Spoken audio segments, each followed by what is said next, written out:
7 o'clock or 6 o'clock, sorry, after my old time. 6 o'clock, I will call the meeting to order and start with opening prayer. Vice Mayor. I have the honor to lead the opening prayer. Dr. Johnson, prayer. Lord, thank you for bringing us together tonight. Please bless everyone in this room as we come together and make decisions that will affect future generations. In Jesus' name we pray. I pledge allegiance to the flag of the United States of America, to the republic for which it stands, one nation, under God, liberty and justice for all.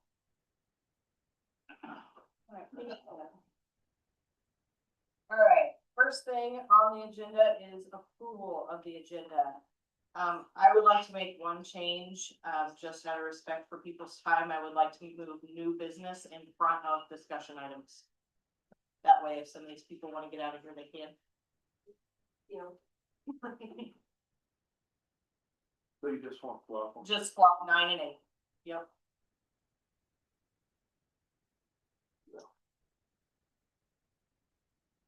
Did you make a motion for that? You need a motion. We need a motion to approve Okay. the amendment. I'll make a motion to approve the amended agenda. All right, there's been a motion and a second to approve the amended agenda, flip-flopping number 9 and number 8. All those in favor say aye. Aye. All those opposed, same sign. Motion passes 3-0. All right, next on the agenda is approval of the consent agenda. Do we have any discussion?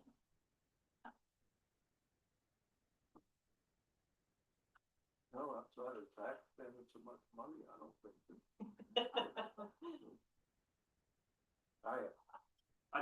I do have a quick question for Zach as we're going over that. We don't need to go into deep discussion, but is there any concerns with how much we spent this last billing period and then breaking the budget for the year? Are we gonna trend over the budget or? No, all of those things, especially those two big ones, those were budget items, so they're accounted for. So we're still on par. Okay, that's all the questions I have. I'd make a motion to approve the consent agenda. I'll second. A motion and a second to approve the consent agenda. All those in favor say aye. Aye. All those opposed, same sign. Motion passes 3-0. On to public comment. I'm sorry, who had the Motion second.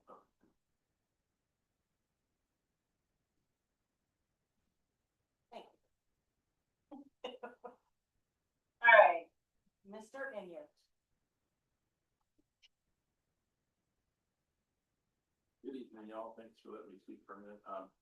As a member of the Access Advisory Committee, we had met and talked to the TIP board about getting 3 of the handicap accessible parking spots handled. And they agreed they had funding that they would provide for those 3 spots with the city being the source of doing the work for it.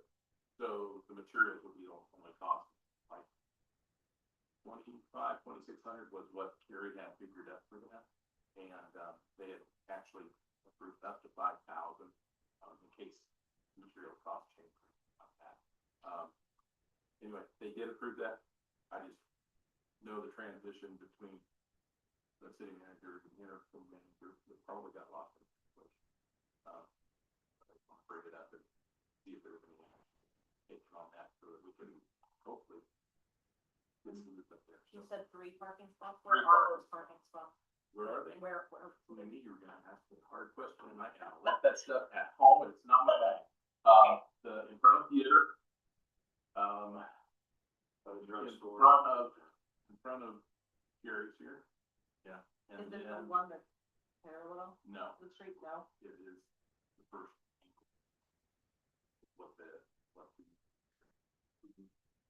And then the other one was by the drugstore. Yeah, Eve it is. I think so, right by that. Gary has that one, very short.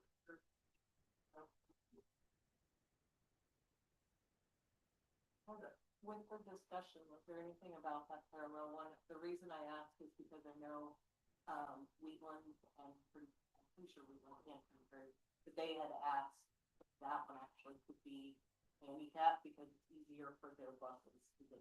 I can answer a little bit on that because when we're doing the walkabout, very that the what was gonna have to happen with the drainage structure changing, there was gonna be grading there, so it was not gonna be a safe spot for that. Oh, okay. Good, no, thank you. But we have an ADA in each form now, don't we? But there's no ramp access. I could see one at the theater, well, Jerry, or down here, come up the drive on the start part. The problem is that you have to go around the bulkhead to get to the cutout and find quick. That's the problem in the traffic. ADA was challenge. There's a lot of specifics that even Well, though I you understand that, guys, we had this discussion several years ago, and I don't know if it just got sidelined, I think that's, I hope that. Yeah. Because, Yeah, anything else for me? No, I would just say we need to work with the city crew to get that scheduled whenever. We have the funding for it, the mountains. Yeah, Carrie brought me that, all that information. Can we get it on the next agenda to get approved by commission then? Yeah, absolutely. Perfect, thank you, Dale. what does that go through the tip for? But it would still have to come You through. guys got a commission. meeting next week, right? Yeah, we've already. They've already approved it. Well, you guys have approved it. Yeah, But the last meeting, did you have form? yep. You did. Yeah. All right, on to number 6, hearings. I need a motion to go into the RHID hearing. Kevin Allen is not online. All right, so we can move the RHID hearing and ordinance 2158 down in the line. And we'll go on to ordinance 2159. CMB and liquor sales hours extension, FIFA World Cup.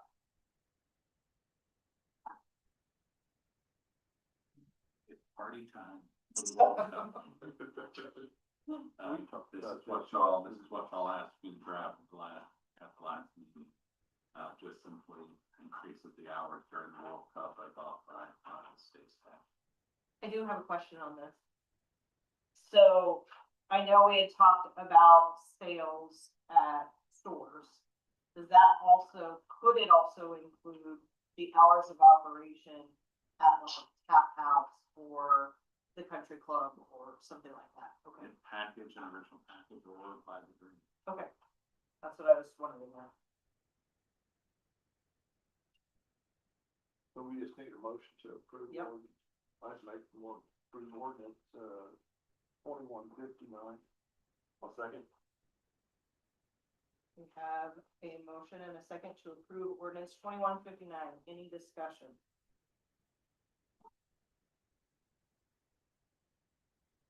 All those in favor say aye. Aye. All those opposed, same sign. Motion passes 3-0. All right, on to new business. America's 250th celebration request, Human Theater. Just in time. Sorry, I forgot. I thought I was working. Okay. Did Dawn?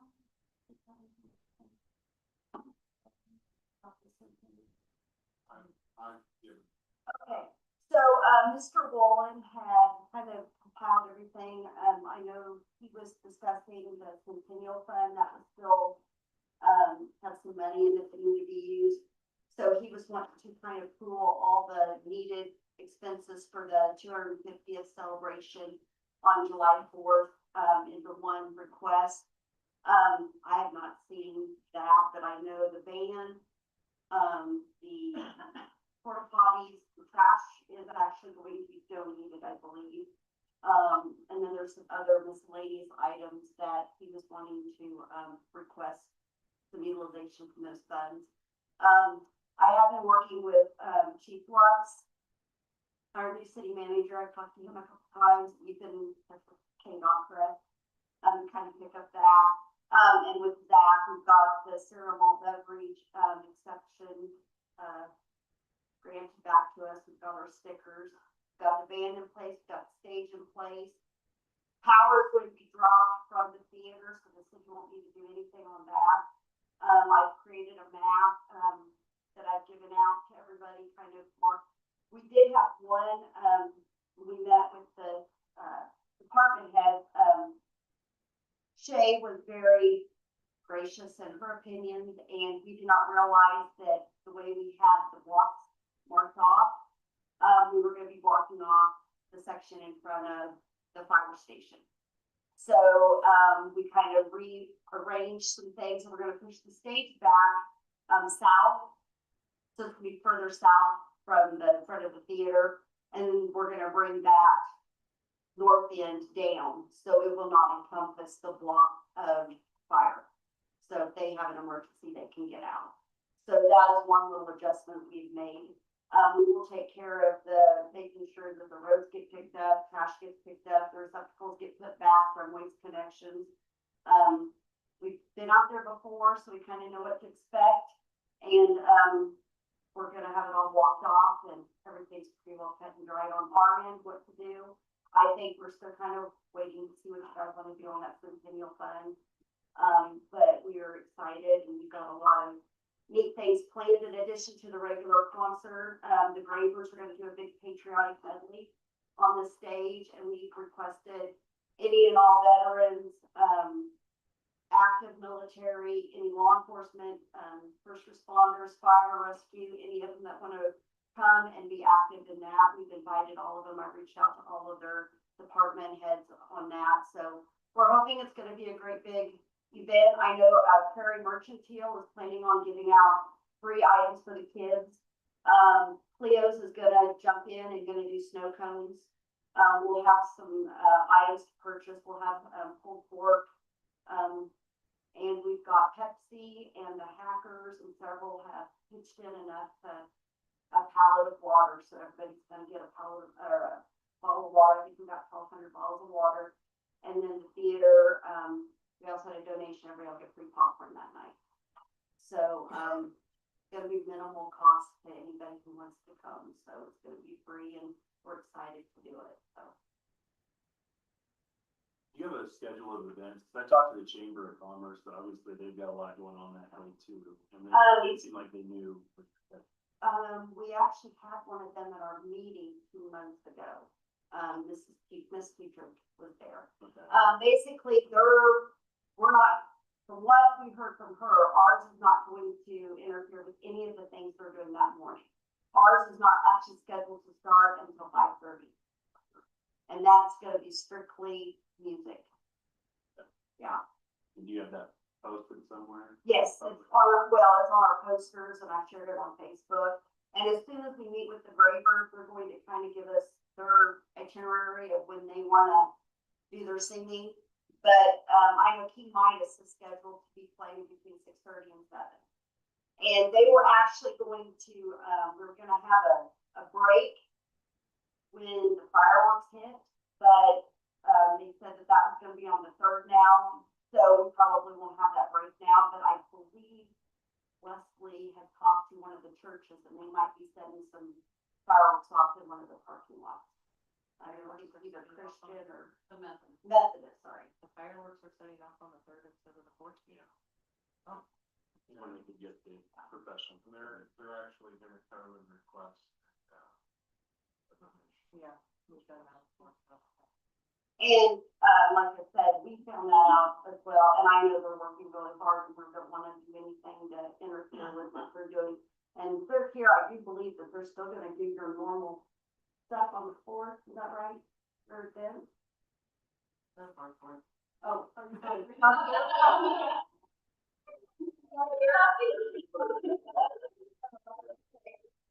Well, I forgot that I was putting on the 7th, but no, from what, Becky said, their stuff's still gonna go on the 4th. I think the only thing that's changing is the fireworks on the 3rd.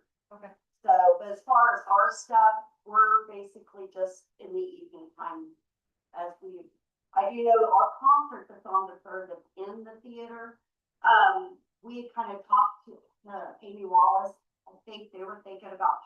really just moving those fireworks down just a little bit. So as soon as everybody gets out of that concert, there's the fireworks. Or we can move ours up a little bit so we don't overlap. So a little history here, Mr. Graffman. The Centennial Fund. Yes, that is the money left over from the city's 125th birthday celebration that I shared. And we did massive fundraising for it, and that's the money we have left. It was kept with the intention of the city's 150th, but I don't think there's anything restricting us from moving into something like that either. Okay. That's the history of the money. Okay. How much is in that fund? 12,000. $12,251.57. And they're requesting $6,074.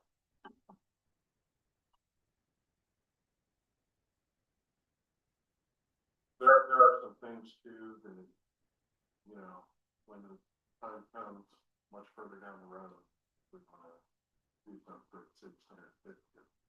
We can do things, start building that fund back up, like distributing some of our interest in the thing. It's just not like a policy.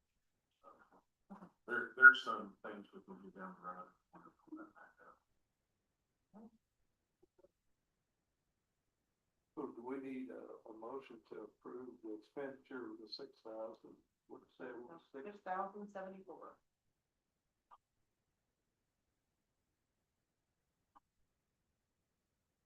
I'm sorry. Question? Yeah, you said you had posted it on Facebook. Is that from your personal account? Is that from?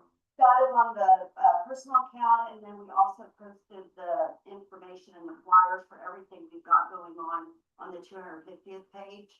And then as soon as I know exact times, I'm gonna readjust that and actually put what's all happening. So I'm pretty sure as it gets a bit closer, some other people might jump in. Like I said, Prairie Mercantile just did tell me last week that they were gonna give out some glow sticks like that, and then I just did Cleo's office. When do you anticipate having that? Hopefully the next week or two. Yeah, because we've got a free movie of 1776 coming, and then in June, we've got 2 free showings of Hamilton. We also have all the high schoolers there about a week, well, the day of the community service, all the high schoolers came and watched that for free as well. So, that's pretty big for us to be able to show Hamilton, because the rights aren't really easily obtained for that from Disney. So we're doing that, and then I know the 250th committee got other things going on, like the medallion hunt. They did the, are you stronger than the 5th grader, and the Dolly Madison ice cream. And I know there was possibly the July 5th, they were thinking about doing a service down to Park for Sunday morning. So, but as far as my stuff, I'm going to hopefully have everything in place for an itemized itinerary within the next week or so. That's something that we could put on the city calendar for consolidated schedule between chamber and the 50th. Because I know we're gonna have people, we're gonna have a lot of military, active military in town on that day as part of the celebration. I would like to share with them what events they can stick around. And like, I know I've talked with, say about if the fire truck's not in use, possibly having it behind the stage with the ladder up and the flag. And I reached out to the sheriff, fire rescue, EMS, and, the police about any of them that would like to come during that patriotic celebration. I would love to have them there and be in front. So, and then when it gets a little bit closer, because if you push it too far out, people are gonna forget. So when it gets a bit closer, I'll start doing blasts about, hey, if you wanna come to the patriotic, and take part in that, we would love to have you walk or stand or whatever. No, I know that we usually put out in the utility bills, a listing of what's going on at the park that day. Maybe flip side we could add on that As long side. as we get something. Yes. I know I took, laminated posters to, Dawn's office. I also gave some to, Leslie. We've got them up at the theater. and then I'll remake, when I do that, I can gladly bring some post here and give you some flyers for cities. But when it gets a little bit closer, probably like the second week do, I'll really start blasting, so it gets out there. But yes, anybody who wants to come and I welcome them. I would just say that these veterans that are coming to set up those stuff downtown, they have to plan Yep. 3 months in advance. And if you have a contact, you're welcome to give it to me, or tell them to get in touch with me, and I'll gladly try to coordinate with them. Absolutely, you're welcome to get my number and my email. I have no problem with that. Zach has it as well. Okay, yeah, I would like to direct Oh, them yeah. to Central. Yep. West Bring Security. them to me, and we'll get them. If they want to come, absolutely. But there, that, you said there wouldn't be any issue creating something on our website? Okay. Thank you. Anything else? Any more questions? I think it's a great thing, so if there's money there to help the chamber with their fireworks, I think do it. Absolutely. What I was gonna say, I've seen something online about fireworks. Play that set. Yeah. They usually come every year now, rest of, We do like county always 1,500, what was it? I think we did 500 last year. but the city maybe- No, I thought we did. And I will tell you, since it's the 250th, everybody is wanting premium cost. Just because this is 150th and everybody started booking like last July 5th. So, I'm pretty sure. You are right, we did, as I said, if we need the money to come back. Okay, thank you. You're welcome. Still draw some of that money Yep. out of that fund there, but like I said, we want to keep some in there. Do I have a motion? Yeah, I'll make the motion to approve the spending of the Centennial Fund with the, make that. And that's gonna come out of the centennial, that we could also. All right, we have a motion and a second for the $6,074 for the Human Historic Theater 250th celebration request to come out of the Centennial Fund. Any other questions or comments? All those in favor say aye. Aye. All those opposed, same sign. Motion passes 3-0. Okay, it looks like we do have Kevin online now, so if I can get a motion to go into the RHID. So we have motion to open the Open the hearing. open here, sorry. I'll make that motion. All right, we have a motion and a second to go into the RHID hearing. All those in favor say aye. Aye. All those opposed, same sign. Motion passes 3-0. Welcome, Kevin. Thank you. I apologize for not being there. I am having one of those weeks, but hopefully this will work well. So you've opened the hearing. Last time I was there in April, you took action to call for this hearing. Nothing in particular needs to happen at the hearing other than it be open in accordance with statute, and anybody wants to speak on the matter, they can. I like to say there aren't any teeth to it. The hearing won't prevent or cause anything from happening or to happen.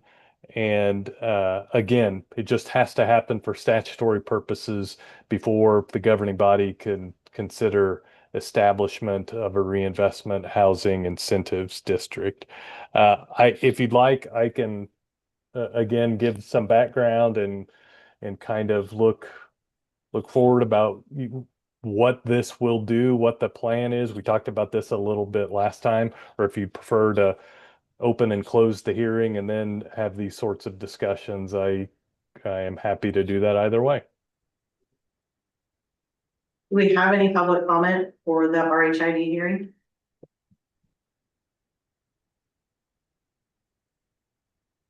Hearing none. I'm okay with closing it and then we can go ahead and talk to them. I'll make a motion to close the hearing. Second. All right, we have a motion and a second to close the RHID hearing. All those in favor say aye. Aye. All those opposed, same sign.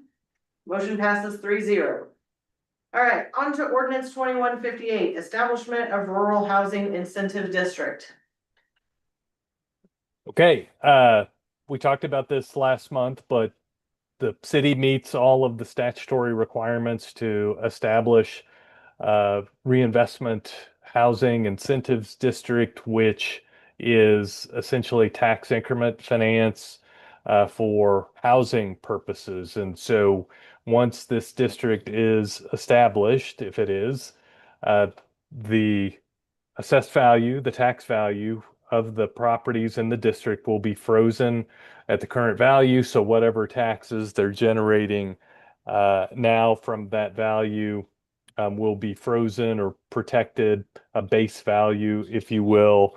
And then all of the new value and new taxes generated by housing development can be used for eligible costs. And those eligible costs within the district are primarily infrastructure costs, which, as we've talked about and we referenced both in the original resolution calling for this hearing and then this ordinance, that the city has substantial infrastructure costs that it continues to pay for and will continue to pay for a number of years. So those are really the costs we're talking about. If this generates an increment over the next 25 years, up to 25 years, those new taxes can repay the city up to what it has invested in that infrastructure.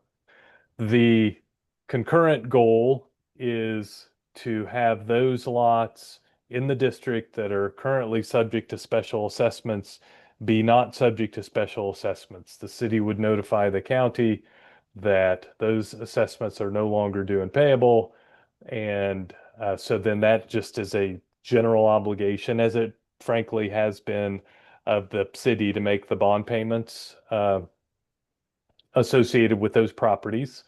And so the properties can then be marketed as not having any special assessments, billed.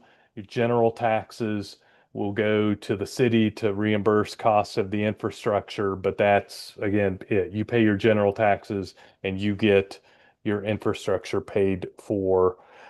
There is a limit if we get to a point over 25 years, and I hope I'm not talking to any of you about this in 25 years, but whoever may be talking about it, if you've reimbursed yourselves, if the city has reimbursed all of those costs, this doesn't have to stay in place for 25 years. It will terminate because you'll no longer have any eligible costs. So we're really just focused on those infrastructure costs and getting those reimbursed as best we can, but also being able to tell folks the lots within this district have no specials, and your general taxes can help pay for this. So that's the goal. The lots that are included they're not city owned. They once were, but they're now in the land bank.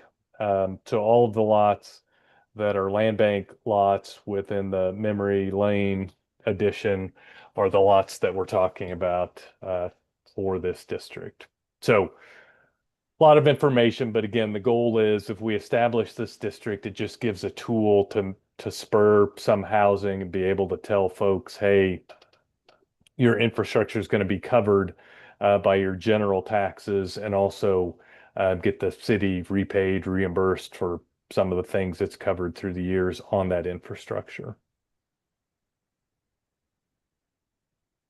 What is that debt set at right now? I think Yeah, give me 1 second, and I'll open that.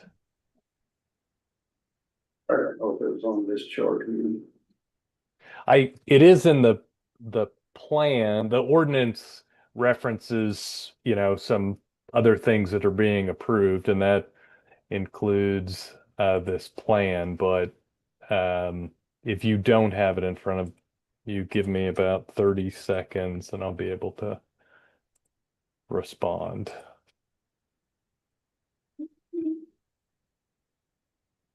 I just don't remember, I know I asked that question. 410,000 is the remaining balance. Thank you. Yep.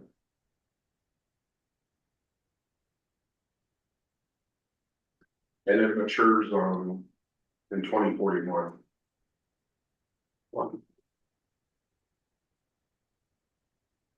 I have a question on on the housing facilities. It says development and construction of single family houses on each lot with a present value of approximately $250,000. So I was under the impression, I think there's been a lot of discussion around this, that there are no limitations on what can be built on those properties. So, you know, if someone builds a 4-bedroom house that costs $250,000-$300,000, or someone builds a single bedroom or 2-bedroom house with 1 bath or 4 baths, or what are we looking at there, and where do we come up with the 250,000?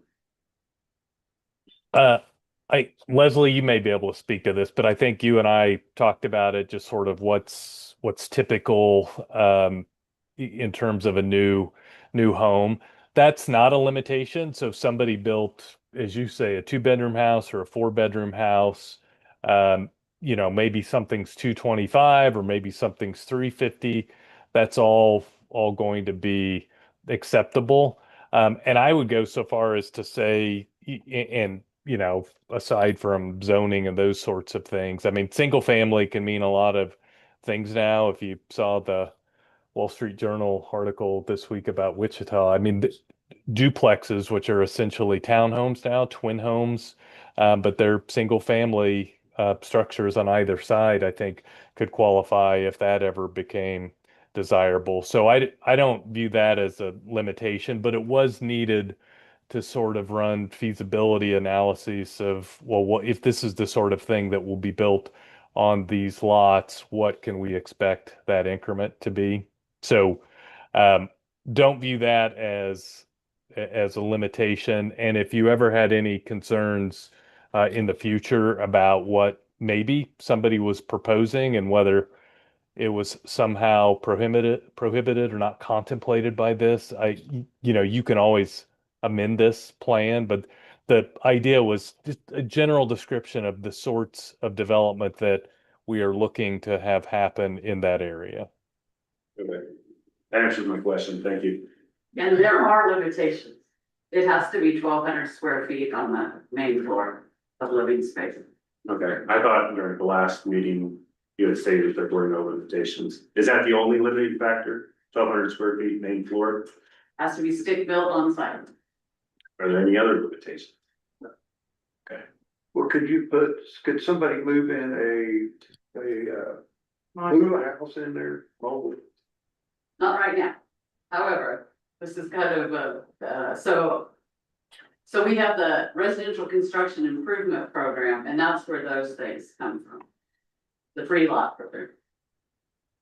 So after this goes through, we'll have to redo that anyway, which I've been working on, and I will probably have that on the next agenda. So there's limitations now, but they could be changed. We could do a number of different things. So, but right now, on the RCIP program, it is 1,200 square feet of living space on the main floor, stick built on site. Which to me, that would be nice. I would hope. But incorporating this into this, it really doesn't make any difference on our local zoning regulations, right? As far as residential zoning.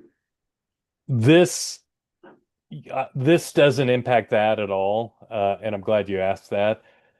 This does what it does, but as Leslie's described, and as you all consider it at different times, sort of zoning and particular requirements about what can be built and where is separate from this. And as Leslie describes, there are some things that apply now.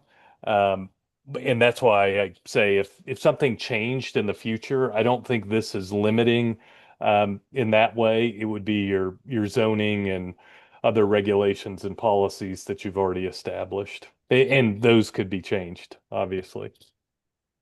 let's say R1, you're only building the single family homes anyway. Yeah. R2, your multifamilies come in, so if it's zoned to R1, you have to meet those, so you're gonna have the setback requirements. And no duplexes or anything like that. There's one multifamily lot in there, and that's the one on Copeland. So, Okay, how many lots are actually left up there? I don't know. That's the one that's in this. There's the map, but I think it's page 71, 16 or 17. 70, page 71. 18 plus the big one, it looks like. Oh, Yeah, there's quite a few. Yeah, I'm worried percent. Page 71. I got 18. So one more or two more. Otherwise, sorry, yeah.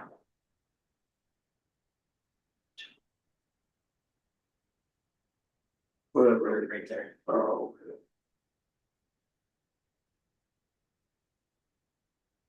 How many homes do we have up there now? The original homestead is still there, right? yeah, it's to the east, it's not. It's not in that building. No. Correct.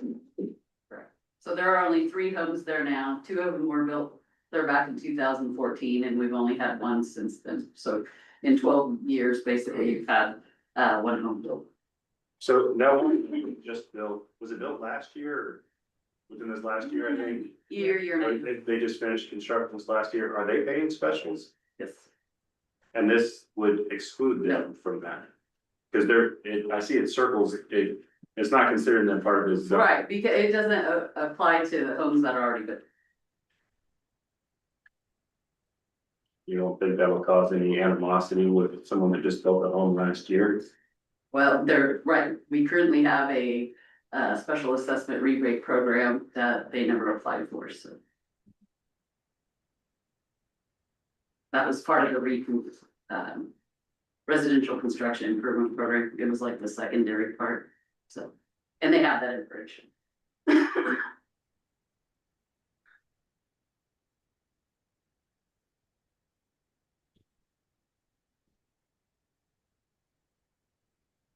Any other comments? After that, I would entertain a motion to approve ordinance 2158.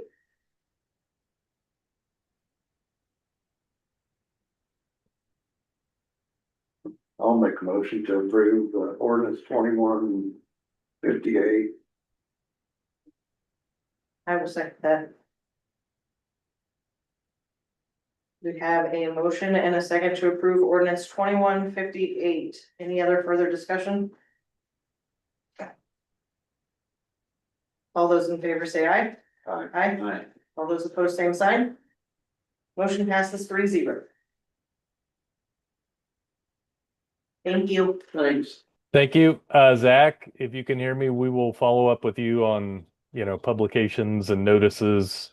This needs to get to the county folks so they know next tax cycle, this is a special district that they need to manage. So Okay. we'll stay on top of that. Just to let you know, I am out next week. So I'll Okay. be back after Memorial Day. Okay, that works. It's just sort of as soon as possible, and in no event not later than the end of this year. So again, they get it right in the next tax cycle for next year. Okay. All right, thank you all. Thank you. All right, on to Airport Board quarterly update, Mr. Schlegel. Thank you. They already got it. Have a phone, beat me to it. Are you gonna pull the PowerPoint up? Actually, no, since they all have it, and then it's available on the website too for public consumption. Okay. Well, thank you. We've been a little delinquent in having quarterly reports, so. We're here tonight. My name is Mark Schlegel. The advisory board, Pat White's our chairman, Parker Maloney, our newest member, is a experienced pilot, Mac McBurney. And I will put a little plug in that Mac flew an airplane in the Navy in the 60s that is now Tanker 95 out of Hutch that fights grass fires. he flew that same tail number airplane in the 1960s, and he went up on a maintenance flight with the owner and pilot of it, which is on a YouTube. Kate did it, and if anyone wants to, I can give you the link to get to it. Kind of interesting watching somebody in town that flew an airplane, let me think, 60 years ago, he flew it again. Trish Minard is our county rep. She's gonna be here tonight, but she's recovering from major surgery, and myself. Just a quick recap, a lot of stuff some of you have seen before. We've had a lot of projects since the airport was rebuilt in 2002. We've done apron work, fences, rotating beacon, a weather system, had some hangars and taxis. A partial taxiway, which is currently in use from the ramp to the intersection with the crosswind runway. I'll show you the map in a minute. Why isn't an environmental assessment required in 2017? Well, if you're gonna do major construction anymore, that's what you have to do. That was an engineering line item to get that done for future planning. Some tree removal that was blocking the east end of the crosswind runway. We had to rehabilitate the runway. We unfortunately fell it later that we had some expansion joint damage during snow removal. And we replaced HAPPIS, which is a precision approach path indicator, a series of lights that gives a visual indication when the pilot is on, above, or below a correct approach path. Master plan, some more rehabilitation, et cetera, et cetera. Might note that your local airport has had over $7 million put into it, in which the city has only had to pay a little bit over 800,000 because the FAA covers 90% of that. And people say, well, where's my tax money going to the airport? Trust me, it's not. The airport improvement program, the FAA is totally funded from excise tax, and pilots pay on aviation fuel, a tax that's applied to airline tickets, so it's all comes from aviation sources to go back into improve aviation facilities. Current project, there were some bid openings a week or two ago.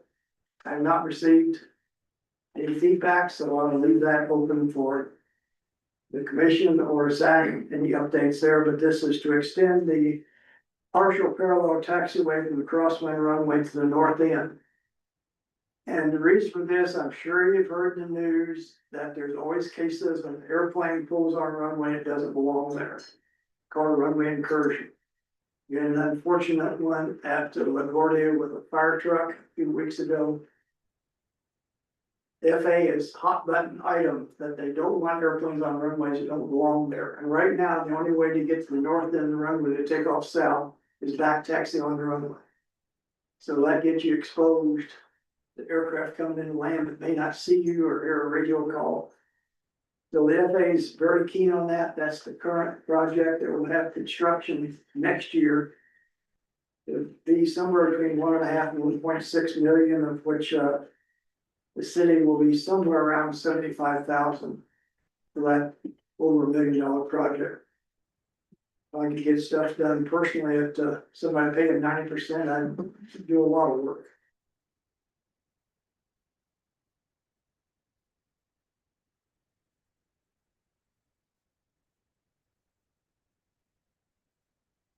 And there's one thing that we did that was been an item that thank Greg when he was manager working with KDOT.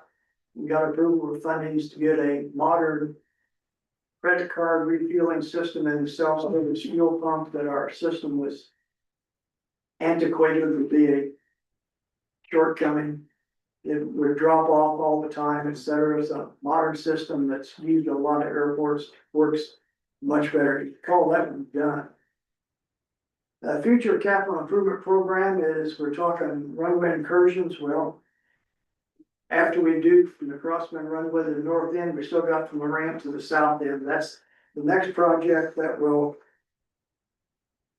occur, hopefully, around 2030, so we're about 4 years away. People ask, why do we wait 3 to 4 years between projects. The AIP Airport Improvement Program from the FAA, airports are allocated a certain amount of funds each year. That amount each year is not enough to do a major project, but we can bank funds for 3 years. So you see projects typically occur on 3 and 4 year segments because of that. If you bank funds by more than 3 years, first year falls off. So it's a use it or lose it. And add taxiway lighting on the full parallel runway. Once that is good, that'll be, guess what, 3 to 4 years later, around 2034. I know when I go out departing, I do a lot of public benefit flying, hauling rescue dogs and taxiing out at night, even though they have reflectors on the taxiway, it's not the same as lights. But we have to live with what we can afford and what we can do, and it's better than nothing, but we get full lights later. Basically, for a city the size of Kingman, we have an excellent physical facility at the airport. Good paved runways, crosswind runway. We have GPS approaches that allows pilots, qualified aircraft, qualified instrument conditions to land as low as a 1 mile visibility where you have to see the runway no later than 320 feet above the ground. We have the PAPI's precision force path indicators on the north-south runway. We have an automated weather observing system, more of that later. And a big thing is location. Kingman is unique among small towns in that the airport is in the edge of town. A lot of small town airports, they're stuck 5-10 miles out of town with no transportation. Needless to say, either personal or business purpose, being in town, right next to the police station that can have access to a courtesy car is a big plus for Kingman. Then this page on the online AWAS weather system, even though we're not tied into the FAA, there's a website where you can pull up the current Kingman weather, which is updated about every 2 minutes. So if you want your own personal weather station, keep that website, or that phone number is the oral, same thing as a pilot gets when they tune in the radio to get the current weather at Kingman. So it is a good way to check what's going on at Kingman, what's the weather, what's the visibility, what's the clouds.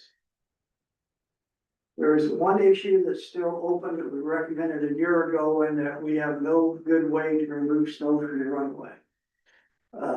They tried to use front end loaders and graders. That doesn't work well on airport runways. As some people know, it destroyed the expansion joint stuff. We had a project to redo that. It's not an FAA approved. We still have a continuing recommendation of the city that they consider a snow plow from one of the city pickups. Ones like you see people use to clear parking lots, etc. It would obviously be usable anywhere in the city, but it's something very useful for the airport.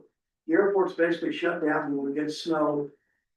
Even if you cannot remove all the snow like the major airports do with snow berms, etc., if you can get the snow off to where it's down to a thin layer and you have sunshine, the rest melts very quick. But if you leave 4 or 5 inches stacked up, it's going to be there for a while.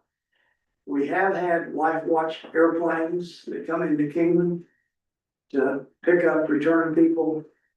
I know we've had aircraft, business aircraft that tried to come in and couldn't land. It's fact of life, can't get rid of the snow. I mentioned about the self-service fuel payment system was unreliable. Consider that as done. It's in, it's installed. The last time we briefed, we were discussing that we have a opportunity to get the wholesale price of fuel down. The way we cannot accept a tractor trailer load of fuel because there was no way to get to the fuel tanks without going across the grass, which you are going to get a semi going across the grass. Board actually recommended the plumbing be modified to where they could offload the fuel from the ramp. Well, someone at city came up with a better idea. Thank you, whoever it was. The famous asphalt chips were put down to put a lane from the current drive over to the tanks. Lets an 18-wheeler get in there. The amount of saving is, on a straight truck, we can take a offload of 1,500 gallons. We can take 4,000, excuse me, 4,000 gallons on a semi-load. That saves typically 40 to 70 cents per gallon by taking a bigger load. It's a measurable amount. There is, that helps get the fuel price competitive. One issue which will be discussed later, and one thing about safety, I'll just hold off if there's any discussion comes up, because we're currently out of fuel, and it's an issue that's a line item on your agenda later. The safety issue is per FAA regulations 91.151. An airplane operating under visual flight rules must have 30 minutes reserved fuel at your destination at your planning when you take off. In other words, you gotta have enough fuel to get to your destination, have 30 minutes more. If you're flying at night, it's 45 minutes. If you're flying under instrument flight rules, you must be able to go to your destination, go to a legal alternate, which has higher weather minimums so that you're guaranteed to get in there, and have 45 minutes beyond that.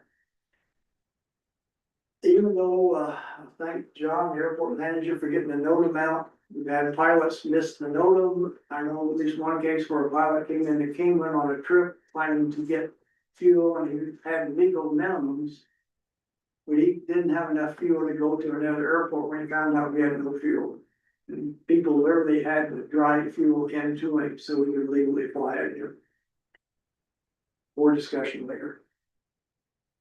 The Automatic Weather Observation System, AWOS issues, we've had maintenance done on it. Anyone here got a laptop that's 20 years old, you can still get supported? Didn't think so. That's what our AWOS system is. It's outdated, it's parts obsolescence. It's not currently tied into the FAA Aviation Weather Network, so it's not a legal system for a pilot to use for destination weather for these minimums. A new current technology, AWOS, is in the order of 150,000, which obviously is not going to be absorbable in the city budget. But the board is looking into, KDOT has programs to fund airport improvements. Theirs is typically 90 to 95% coverage, which gets it manageable. There's some future work, just let you know, we're going to be working with KDOT to see if we can come up with a way to fund that. There's another option. On slide 19, a new system has come out called weather cameras, which are usually anywhere from 2 to 4 cameras that give a visual observation in different quadrants in an airport. Those are very popular in Alaska and remote airstrips in the Rockies because they're unattended. There's no way to know the weather. And pilots have a saying that one peek out the window leaks all the weather observations in the world. They're spreading throughout the US, the nearest one here is Augusta, Kansas. Their cost is in the 3,000 to 7,000 area. We're looking into what options are, how we can do them. I included 2 pictures that were taken yesterday at Cottonwood, Idaho. And one shows a clear day reference and what was taken yesterday. If you look at one yesterday, it looks pretty good nearby. That's what the weather report says. The weather report looks right there overhead. As you can see there, you look at the distance over the hills, there's rain showers going on. So the weather camera, even though it's quick, simple, and relatively inexpensive, it does give a bird's eye view of what's going on at the airport. Something we're going to look at to see if it's feasible, something we can afford. One issue we've had, you may have noticed, there's more and more aircraft overflying the city when they depart the airport. I live right across the elementary school, so I see them. I'm an aircraft person, but a lot of people get annoyed with the noisy airplane going overhead at low altitude. Little history, our traffic patterns are on the opposite side of the airport from the city. The north-south runway patterns on the west side. the crosswind runways on the north side to stay away from the city, stay away from the schools.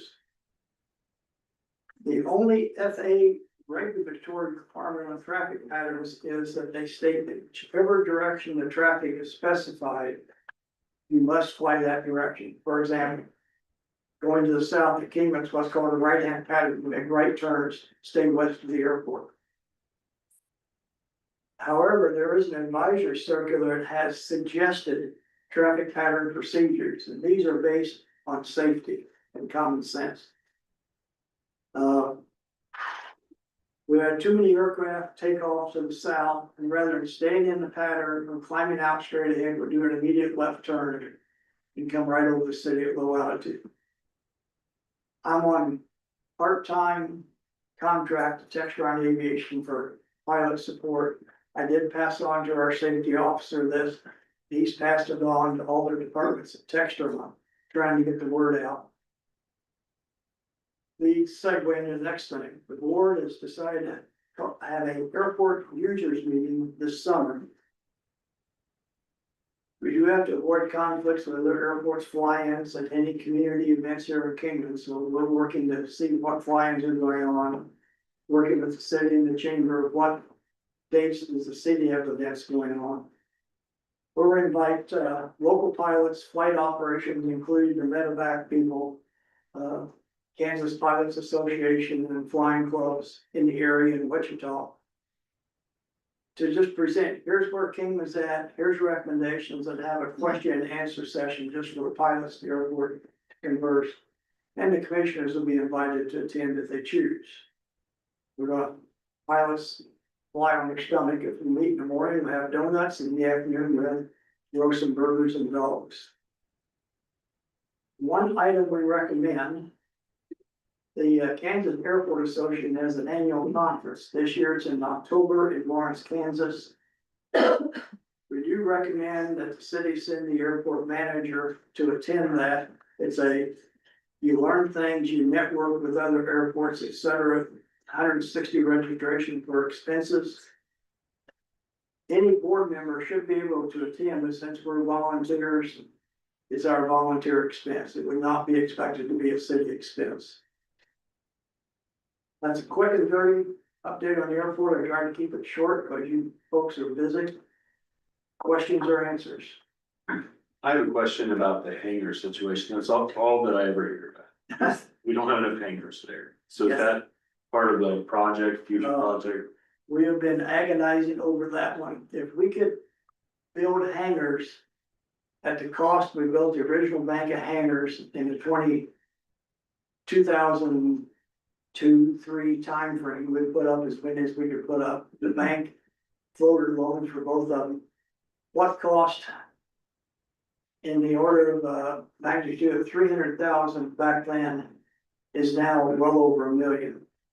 And we just haven't been able to come up with a way to do the funds. We did build one bank of hangars using some AIP funds. The problem is we have some priority things that need done that are safety implications. If somebody has a wealthy uncle or someone that wants to do an investment in the city infrastructure, we'd gladly put up another bank or two of hangars. We just haven't figured out how we can get the funds to do it. Is that something that there are matching funds available? You can do AIP funds for it, but if you do that, then you can't do these other things. The parallel taxiway, the biggie, which is a safety thing. Mhm. Do we get that behind us? Okay. It's tough to justify convenience hangars over safety. Right. Okay. A little sidebar, the board did not have a formal discussion, but we have realized that our hangar lease wording needs some changing because the FAA redid their advisory circular last year on what is allowed, the use allowed in hangars on airports that use FAA funding. And we need to adjust that to align with what the FAA says in their latest guidance. Not ready to give a recommendation because we haven't made one yet. Good question. if somebody has an answer to that solution, we'll gladly take it.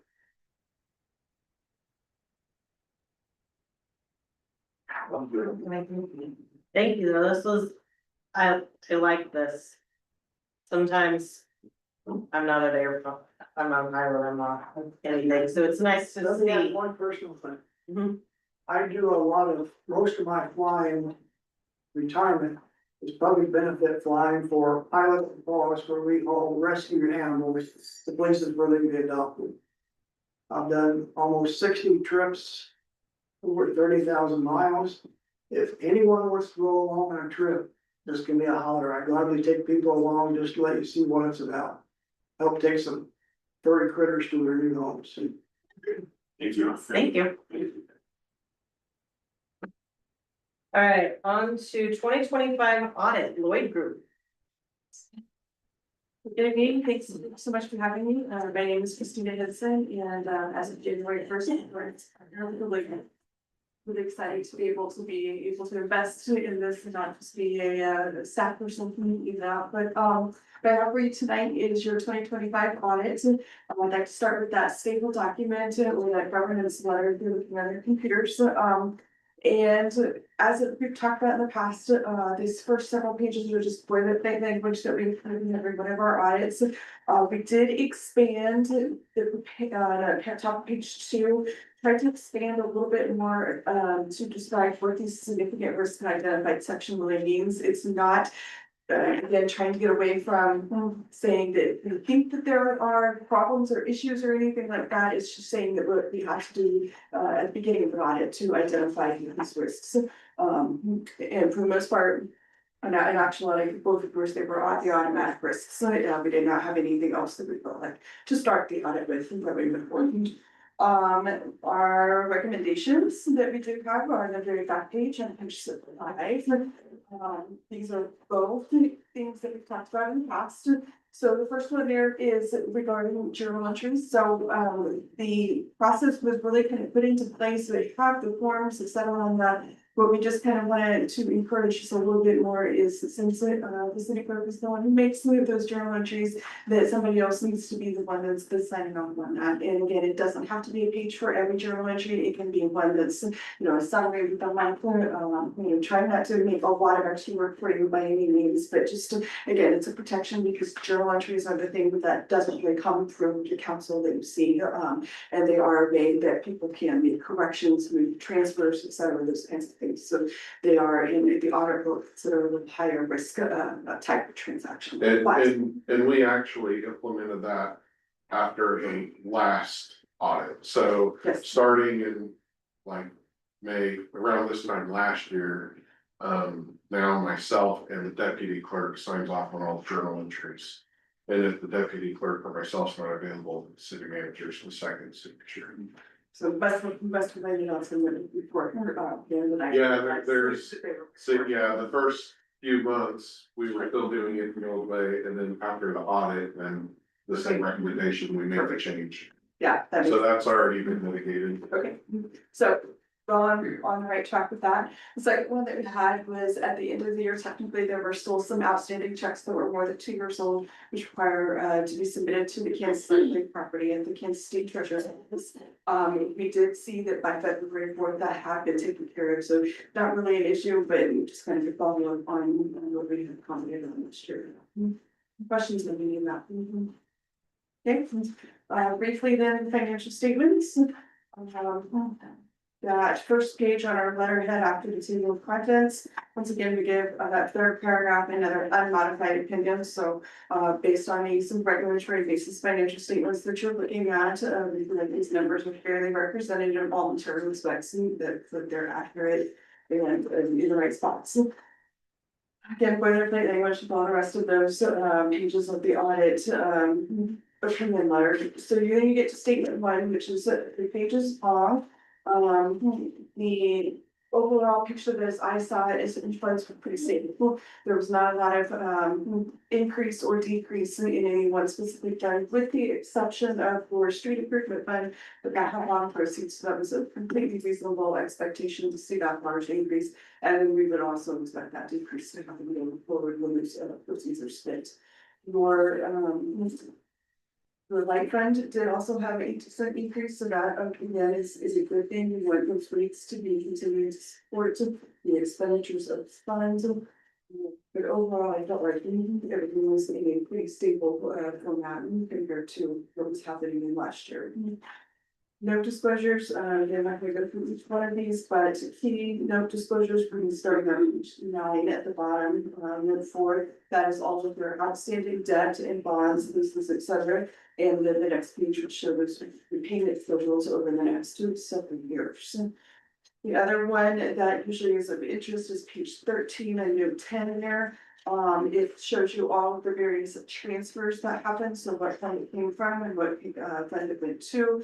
A lot of them are the traditional expected supporting transfers that happen, maybe budgeted, et cetera. Again, those are really relative to the respective transfers. And you also go to page 15, this will be your budget to actual. So this would be showing compliance, but it's that last column there, they're all negative numbers showing that you met the budgetary compliance with statutes. So no budget overages. The rest of the book is all detailed presentation on each one of the various funds. Obviously, you'd be here all night if we tried to go through each one, so I'm not going to do that. But if you have any specific fund that you would like to look over or discuss or have questions on, I'd be more than happy to answer.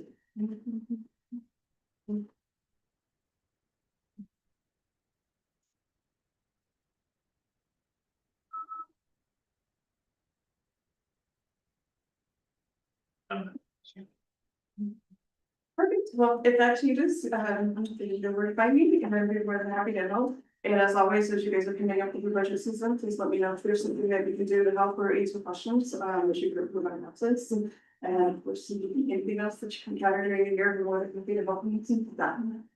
Thank you so much for your time. Thank you. Appreciate all your help. And it was great working with you, and happy to retire with you. You need to make a motion to accept it. Alright. We need to make a motion to accept the audit. I'll make that motion. Second. We have a motion and a second to accept the 2025 audit from the Lloyd Group. All those in favor say aye. Aye. All those opposed, same sign. Motion passes 3-0. Park Board request. Thanks for having us tonight. My name is Kylie Maloney, I'm president of the Park Board. Laura is here with me too. We have an improvement recommendation for Main Street Park. The board's thought a lot about where to recommend to invest money. I don't think it's any mystery that Main Street Park has been neglected, definitely needs some love. It's a great central location. It's safe for kids to travel to. You don't have to cross 54, cross the bridge. It's heavily used by the older kids, I'd say middle, high school. The basketball court's always full. I have a printout of our recommendation. Go ahead and give you guys. We got some cost estimates that we found just from local businesses. And the first one up there, it says Park Board improvement recommendation to Main Street. A new concrete pad, basketball court, 2 new goals. 2 new goals to the existing court that's already there. And those goals are adjustable, and we would put aluminum backing on it to make them more durable, so they wouldn't be like the plexiglass that tends to crack or break. And then 150-foot wrought iron fence running north and south on Main. That would be for safety. A lot of the balls will bounce out into Main Street just to kind of keep the balls contained. And then also we'd like to have some kind of water source or water spigot. Doesn't have to be a water fountain, just something to have water source there to fill up water bottles and that sort. Concrete estimates, we have a 60-foot by 40-foot. Be 2,400 square foot at $8 square foot. Mark gave us this estimate about 19,200. Couple extra grand there for dirt work. And then the fence, about 12,000 for labor and materials. And then, the 4 new adjustable goals would be $3,000 a piece, coming, to about 12 grand. And we do have 3 individual interests willing to donate a goal in memory of an individual. If we could put a plaque on the goal, they would be willing to donate $3,000 for a goal. So the grand total, about 45,200, but with the 3 goal donation, be about 36,200. So you can see my diagram there. We chose to do 60 foot by 40 foot. We wanted it, that's not quite the like NBA regulations. It's not a full size court, but it's wide enough to have a 3-point line, because that's the new big, or not new, but big thing with the high schoolers. They like to shoot 3-pointers. That other 30 foot by 60 foot's not quite big enough to have the 3-point goal. So, we can also add on to it in the future if we decide to make it a full court basketball court. How much smaller is the standard court? Oh, I had it written down. It's not much. What did we say? 80 by 50. 84 by 50? Yeah, it's high school. 84 by 50 size. Yeah, Okay. 80 something by 50. It was, if we did full size, it was gonna be like 40 grand in concrete. So we decided to scale it back. If you wanna do full size, we're not opposed. Obviously, we're gonna add, we did think about that in adding, 6 goals. So you could have 2 on each lengthwise, so potentially running 2 games at the same time, but since there's already an existing court, we decided to scale it down. We put, when I was still on the rec board, we put one of these goals on the east end down at the park, and there's a little plaque there where that was donated, and that goal's adjustable, so kids from this high, they're the only way to go. And they just, the use is unreal. When they're down there, everybody plays on the east end, nobody plays on the west end of that little place. We do have future improvements I've listed there, playground, bathroom, new lighting. There's lighting down there. I have no idea if it works. But there are light poles down there, and then parking potentially in the future. But we have, quite a few new members on the board that were very eager and motivated to get some improvements done to our parks. So we're very excited. I think that there probably at the next park board, there's gonna be some other stuff on a couple of the parks come up that the park board's gonna really like. And at that point, I think after that's presented to the park board, that this is still a priority by means, but I think that you'll see with what I've heard coming down the pike is there's some other stuff that we may wanna look at before this. Before this, okay, to can you share, to Main Street, Riverside? Well, it actually would be something down at Champlin Park. I mean, it's just hearsay right now, but I think that it'll get presented to the park board at the Okay. meeting next time, but this is a very well worked project, and like the concrete numbers are high, The fence. but I think that we can get a lot of that labor donated. I mean, Yeah. when we did the fairgrounds down there, all that concrete, the city bought the concrete, the labor was donated. So, you're gonna save half that cost if you can get that done. The fence, most of that is labor. I was just looking at fence. I volunteered my husband to do like the fence. So, we're just very eager to get some stuff moving and some improvements to the community. And that fence, we're figuring on putting something concrete a foot wide or so you can bow up against it and don't have to weed eat. You can make something to where, because one thing we don't want to do is add more or for a park department that is what's the word, strained, I guess, right now, so. I think it would be, there'd be a lot of use on that goal up there, because a lot of high school. And we had talked about maybe putting some smaller kids playground equipment up there, we really kind of decided against that. Kind of leave this to the middle school and high school on up. Yeah, and go from that area, so. Have you explored any kind of alternate funding or other grants or anything? But I haven't, Leslie, has been. So there's probably. I mean, you could probably get a South Central Community Foundation grant, which could potentially be $5,000. So there's probably that, there wouldn't be, you know, like a major part grant that would apply to this, it's probably not big enough. A big enough project, but there's smaller grants, like the first one that comes to mind is the South Central Community Foundation. They offer a $5,000 grant every year, so. We do have 40,000 about in the special parks and rec account. It comes from the revenue from the special tax on alcohol sales. What I've been told. There's currently $48,416 in that fund. What does that account go to? Just parks and rec? Which part, sure. Okay. But I will say that it's only 21,500 that's budgeted, and that is a budget vote, so. You can't go over that this year. When's budget, but when our budget's made for next year? In the process right now. Okay.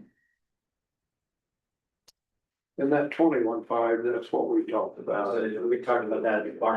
Yeah. Last meeting. I'm certain we could get more donations. We're at 36 with 3 gold donations, and that's just strictly by word of mouth. We haven't gone around asking for donations, that's just word of mouth, so. So would it be better to go out and try to do the donations and then come back to the commission for the final? Once you set a donation goal, We did back put- to the remaining? I did put individual interest because those, I know one person wants more details before they fully commit. I think they'd like to know, like, the city's going to put effort into updating the parks for our youth before they fully commit to it. Is what I would think. I would think they want some sort of confirmation from the commission that it's going to happen before we say, hey, this might happen, will you maybe donate? So. This park board's just doing what they're there for is to give us options, to look at, and like I said, I think there's some other stuff coming up that may move some stuff around, but anytime you do a project like this to make that kind of improvement, from what I've seen over the years is this community gives until it quits. I mean, it's something that the kids are gonna use. I'm sure that we can lower that cost down. And I don't know that we're really looking for. This is just an update of what we're looking at to give us something to discuss.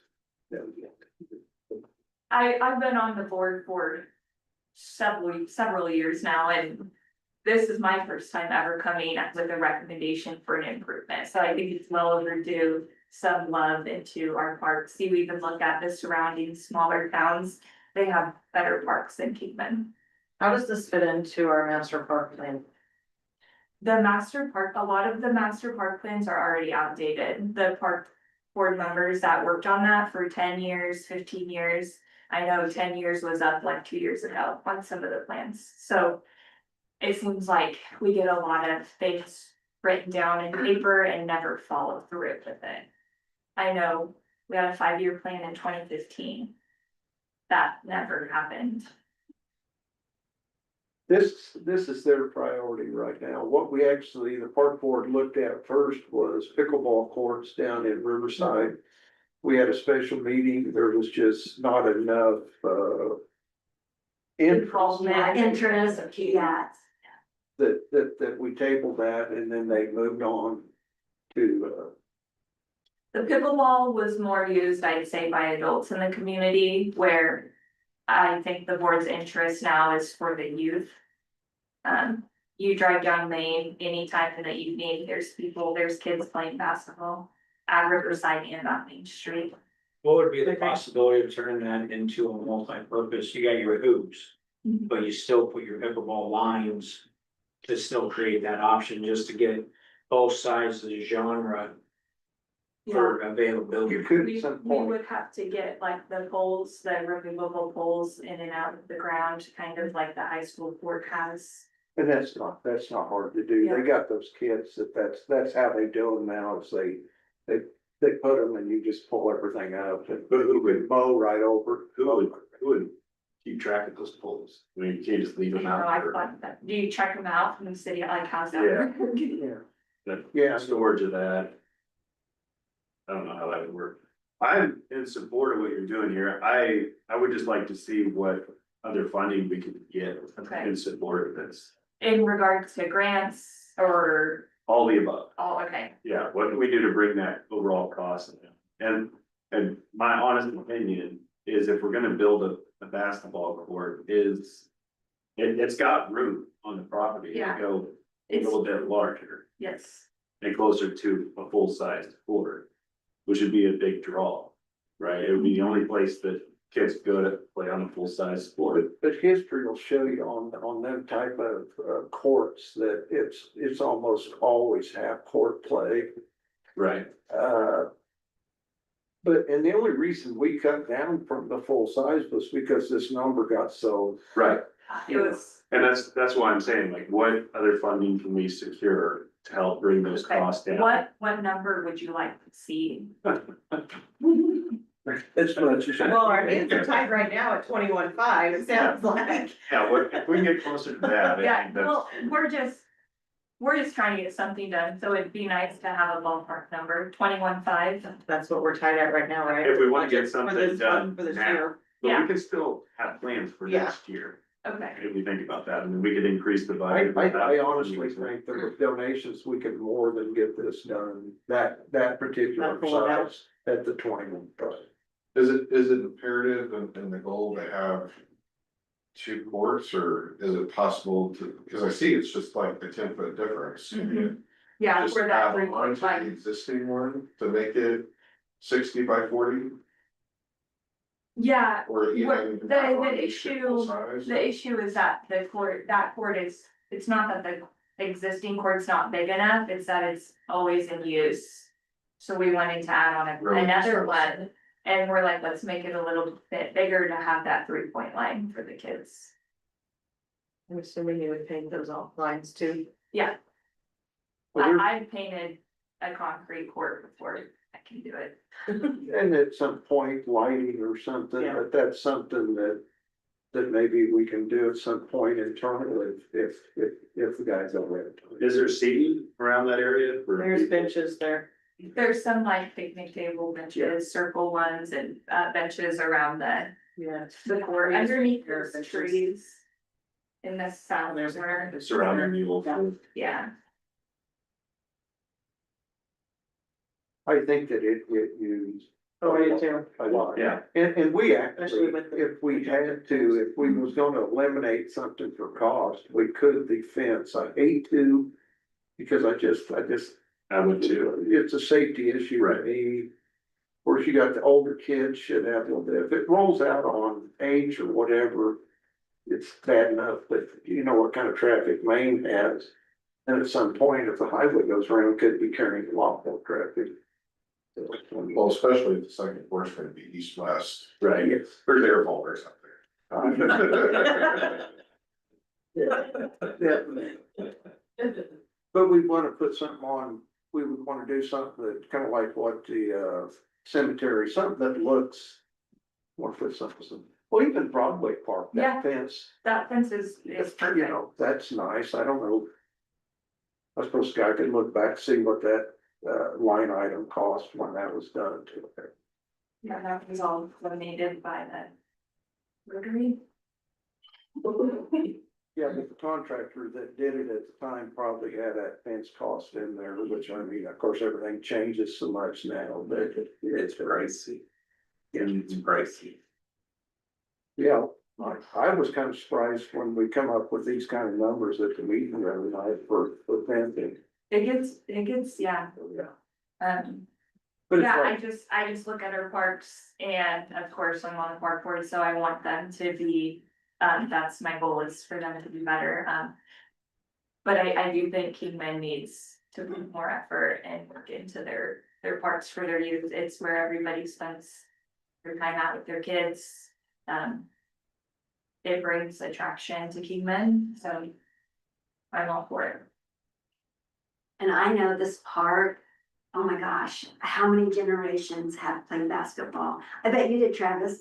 My son did, Parker did, her father-in-law Michael did. I mean, just generation after generation has played basketball in that park. And I want to give it love so we can continue that for my grandchildren. I have a grandchild now he's playing it. And I told him that we might be giving it some loving, and he hooped and hollered like it was Christmas. He was so excited. So we're really passionate about doing this to Mystery Park. It's just our passion, and we want to make it happen. So get the cost down and then come back. Okay. And then I don't know, I mean, do we just attack the fence? The fence is the safety issue, right? We do that it this is year. with me. And then we could look at potentially the court next year, if, depending on where you are with your funding, Okay. right? Yeah, That way we can get something else. okay. Thank you Any so other much. questions? Okay, thank you guys. Thanks. Thanks, guys. All right, on to airport fuel purchase. Hello, I'm John Stretch. I'm the airport manager, and I just want to give you a few facts and figures. We have to have minimum of 4,000 gallons. The cost of transportation. Us waiting is now cost us $2,320, the price what I'm given.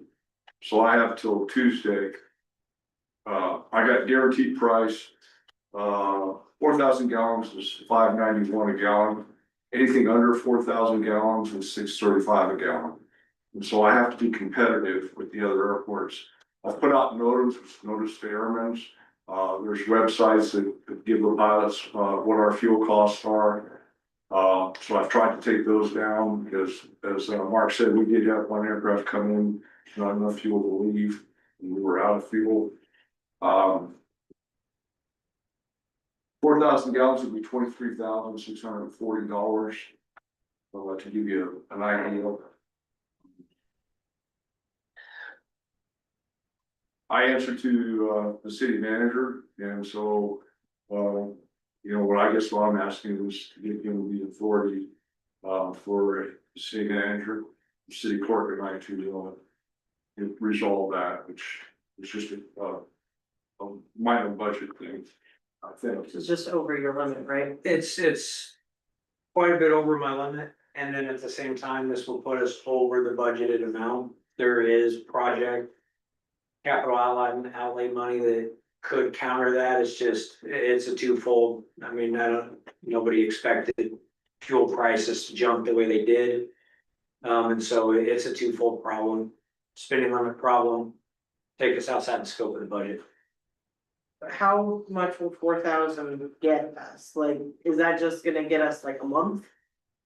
Last, in April, we sold a little over 1,700 gallons of fuel.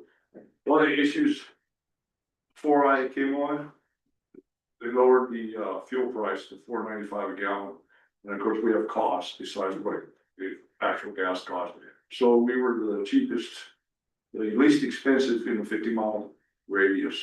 And so our sales went way up. So Problem is we're selling it for less than what we're buying for. yeah, so we need to rectify that, and we'll get together and do that.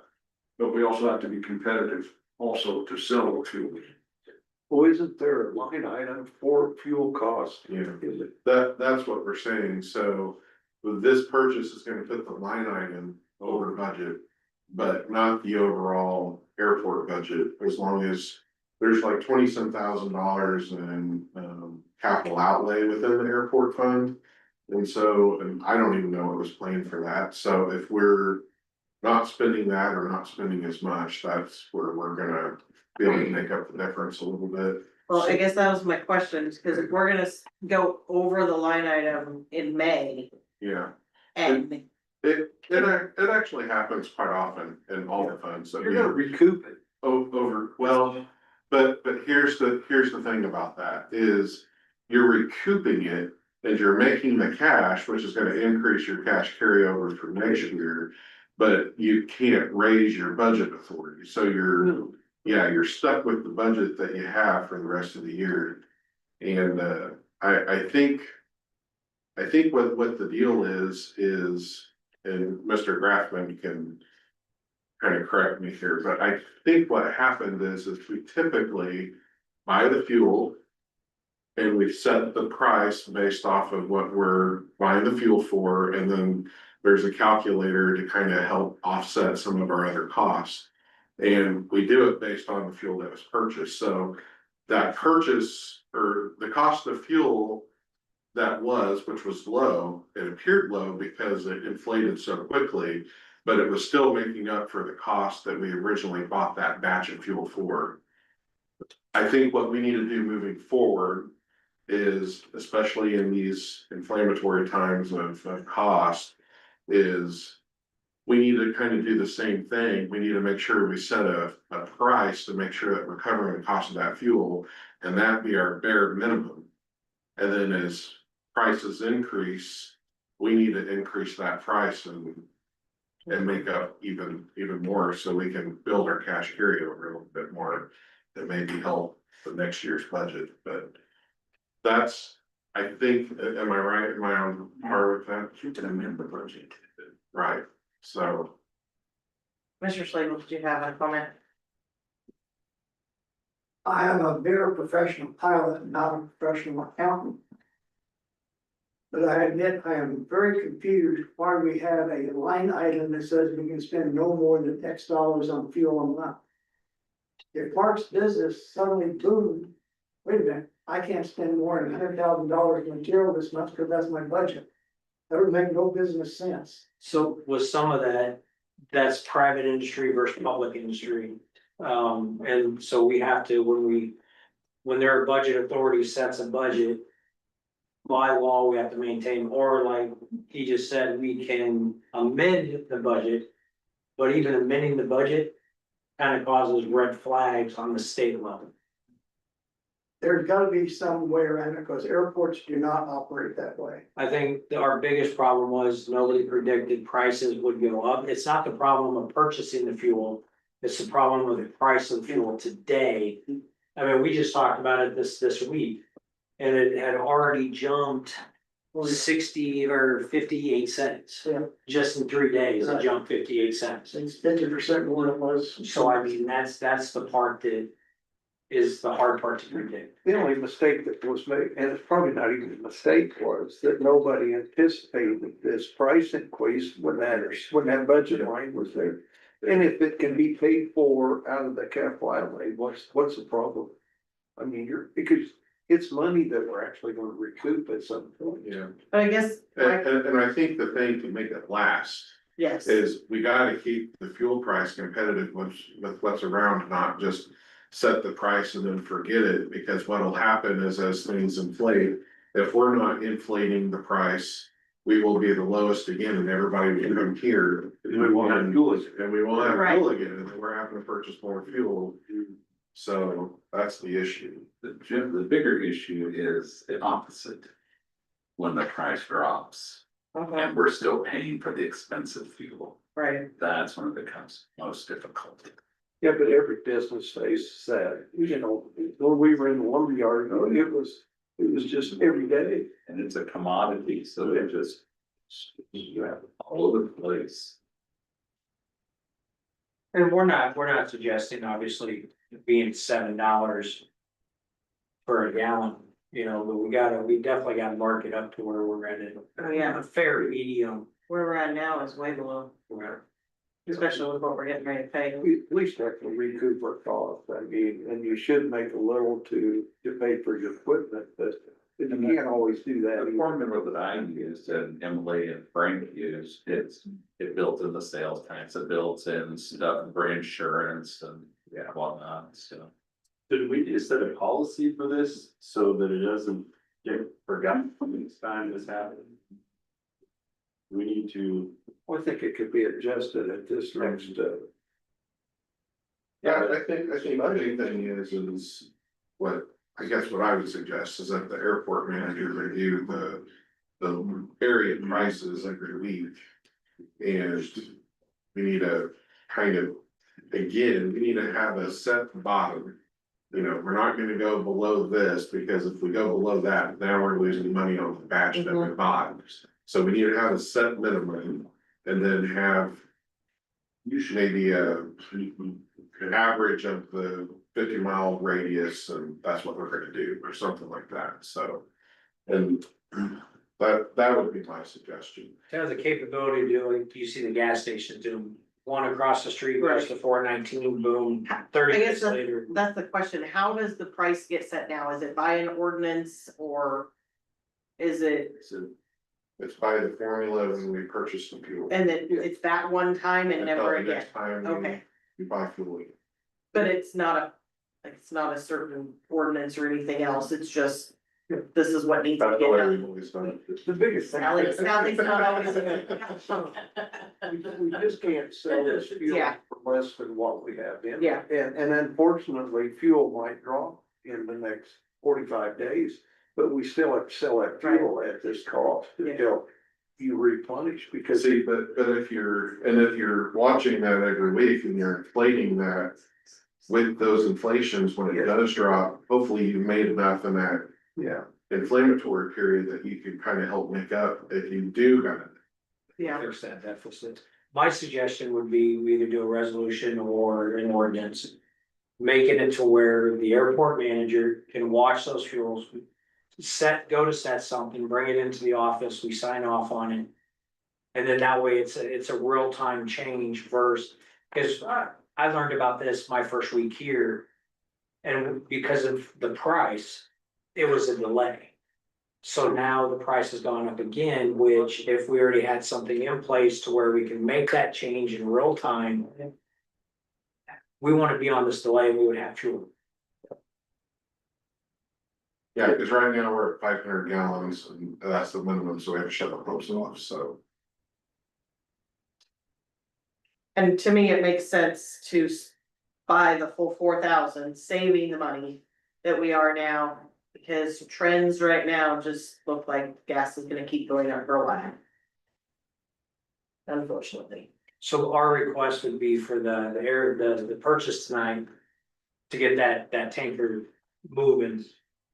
And then I'm assuming next commission will be able to have the ordinance or resolution, make it into where we can make appropriate adjustments. And you said we do have the ability to move around some capital outlay to get, It's all within the same fund, so the bottom line number or the bottom line of that fund is okay. okay.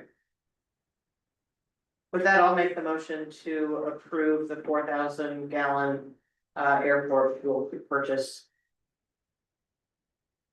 I would add to that though, also for us to change our policy There we or go. resolution. The next. My motion's amended. so. So I'm, So what's this motion? the motion is to approve the 4,000 gallon purchase. But to also have Mr. Graffman, is it a resolution or an ordinance or? You might be able to accomplish this with just a policy. That's what I'm. Okay. Yeah. Or have a policy without, Propose a policy. yes, I'd much rather see a policy Me too. change than another ordinance. but have a policy to have that, let the airport manager be able to fluctuate the price of gas that we're selling.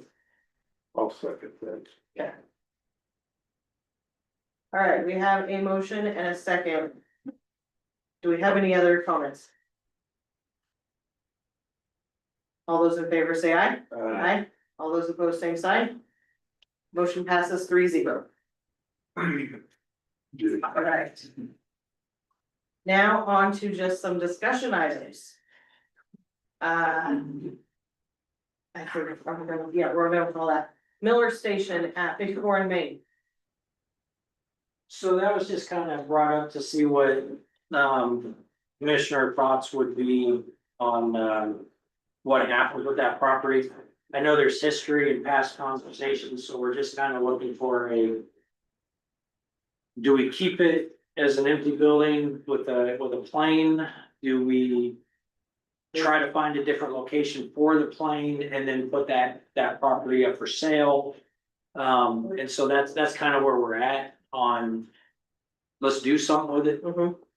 My first question is to the Economic Development Director. Do we have an outstanding grant out right now? It's closed. It's closed? Okay, I wanted to make sure of that first. Okay, Well, I want it on there because we either, exactly what he said, or it's either finish it or do away with it, get it back on the tax rolls and move this stuff somewhere else, which them thoughts have been beat around quite a bit already about the airplane and some of that. My opinion is that it's in the worst place it could be. I say, let's find a place for the airplane, sell that back. But I had the same thought on them lots on Broadway, you know, I mean, why are we holding stuff that we should be getting back in the public and put back on the tax rolls? Yeah. We're That's talking my about opinion. Broadway and 54. Yes, I would agree with that too. Yeah, I would echo that. I'm in favor of dumping the property, selling to get it back on the tax roll. As far as the plane, I brought it to John Deerdoff. I don't know if they passed this on to you, but I know there were comments about moving the plane down to Depot Park, which I think, you know, it's gotta move somewhere. I don't wanna throw it in the trash. But there's really nothing down there at Depot Park that would make sense to have a plane down there. So unfortunately, all the airport folks just got up and walked out. I would suggest moving it up to the airport, right, where those people can, you know, have some appreciation for that art. I was gonna say, I'm not gonna lease the location yet, unless you say I can. We have an idea, and we've been kind of hitting at it a little bit, even with the parks presentation. There is a very good idea, it's just, I don't know if we're ready to. I keep looking that way because it's technically, it's her idea. I think it's a fantastic idea, So for the plane. my general idea. I feel like I put her on the spot. Well, Well, I got up here a lot this week. and You're not even on the I agenda. know, let's wait till next time when I am. the reason this really wasn't brought up was because I talked to Leslie this morning for quite a while and she ran it by me and I talked to Daniel about it. And I like the idea too, but we had kind of talked about waiting till presenting it to the park board meeting, Yeah. which I kind of presented, which we can still do that. Yeah, because we're just talking. Yeah, here, this just discussion, which I think you'll like this idea. So, Tracy will probably remember this, but we had applied for a seed grant to move the Glen Stark statues to Champlain Park. And we did not get that, which I wasn't totally surprised because we got a seed grant before and they're highly competitive, but so the idea was maybe to just move the plane out there, move Glen Stark statues to Champlain, and then you could have like a whole park kind of dedicated to art. So if you had another project come up later at some point, you already have a park or place to put it. To put some more We art. have room, like, Oh, yeah. I mean, we got a lot of trees. I don't wanna just be. What, part of that, well, those trees are not. Okay. Yeah, in fact, We're part of the cutting down a grant, lot of trees though. yeah, part of the grant was to remove, I think, 7 or 8 of those trees. And then replant with nicer trees. But, I mean, the thing I think we also forget about Champlain Park is it actually extends past the creek, like, it does go farther. So it is bigger than you kind of, when you look at it. There's a lot. Is that, I don't wanna take the space away from vendors down there either. No, and in fact, that was another part of the idea, was to put a few electric pedestals down there so you could have like food trucks. You could have a central place for food trucks But to move those statues back down there, because, and we talked about this morning, was when they were down here in the original Depot Park. I drive that street all the time. And I kept track for a long time, and I believe that I seen a tag from every state in the union, except maybe Alaska, but there was always somebody down there looking at those. And we kind of made that commitment to the Stark family when we moved those from up off of, I think it was Moran, down here, and then it didn't fit in with the Depot Park this time, but it'd be nice to put part of their statues back up. Are they deteriorating now with where they're sitting now? Well, I that's why we need to get them. I agree, but I don't wanna also just put them back up So, if so they're. when I applied for that grant, we were only gonna move 8, because I think we had picked out like the ones that were better off. But if we could find some funding for something like this, we might be able to do some restoration work, and we probably have some volunteers that might help out with that. The Stark family said they would help. Would they? So, I mean, there's some options there. I would love to get them back out on display, like you said, lots of people went down there, my kids loved going down there, taking pictures and all sorts of things down there. What we do with, is that plaque down there, We do have a road sign that says There's something, statues. but the plaque, if it was in Depot Park, is there. I think it's with the statues in the lot. yeah, the one that we poured that pedestal for on that dedication. So we would have that already, but maybe that part to me is just, it just don't, outside of vendor set in there. It needs some cleaning Yeah. up and take a few trees out, but I think it's, I would love to get that back on the tax roll. I mean, it's prime real estate right there at 54 in Maine. If we could get a business in there, that would be great. The other thing I would just say about that is that if the commission eventually decides to sell that we put that in the land bank, so the land bank board has more control over what goes in there. Who's on the land bank board? Just me? Oh, all The of us. commission is. Oh, I was like, me? But being in the land bank gives you a little more leeway on what you do. You get to make more decisions. Different. So you don't have to take. we are the land bank, but Yes. it's not in the land bank. It's not in the land bank. So No. you don't have to like take the highest bid. Like say you had 2 businesses, one you pick the business that you like better. Got it. That's the advantage of the land. This takes out a lot of red tape. Yes, So we can put it in the land bank is what you're saying. yes, that's what I was before. Got it. Okay. But one of the reasons I kind of wanted to talk about it was because I've had somebody reach out to me with some interest in that facility. You know, that's why I thought, well, get it up before the commission and see what everybody's thoughts are. Do something with it, you know, Yeah. we've been stalemated on a lot of this stuff, we want this, we want that, well, we don't do nothing, let's do it. Yeah. One word about it. I agree.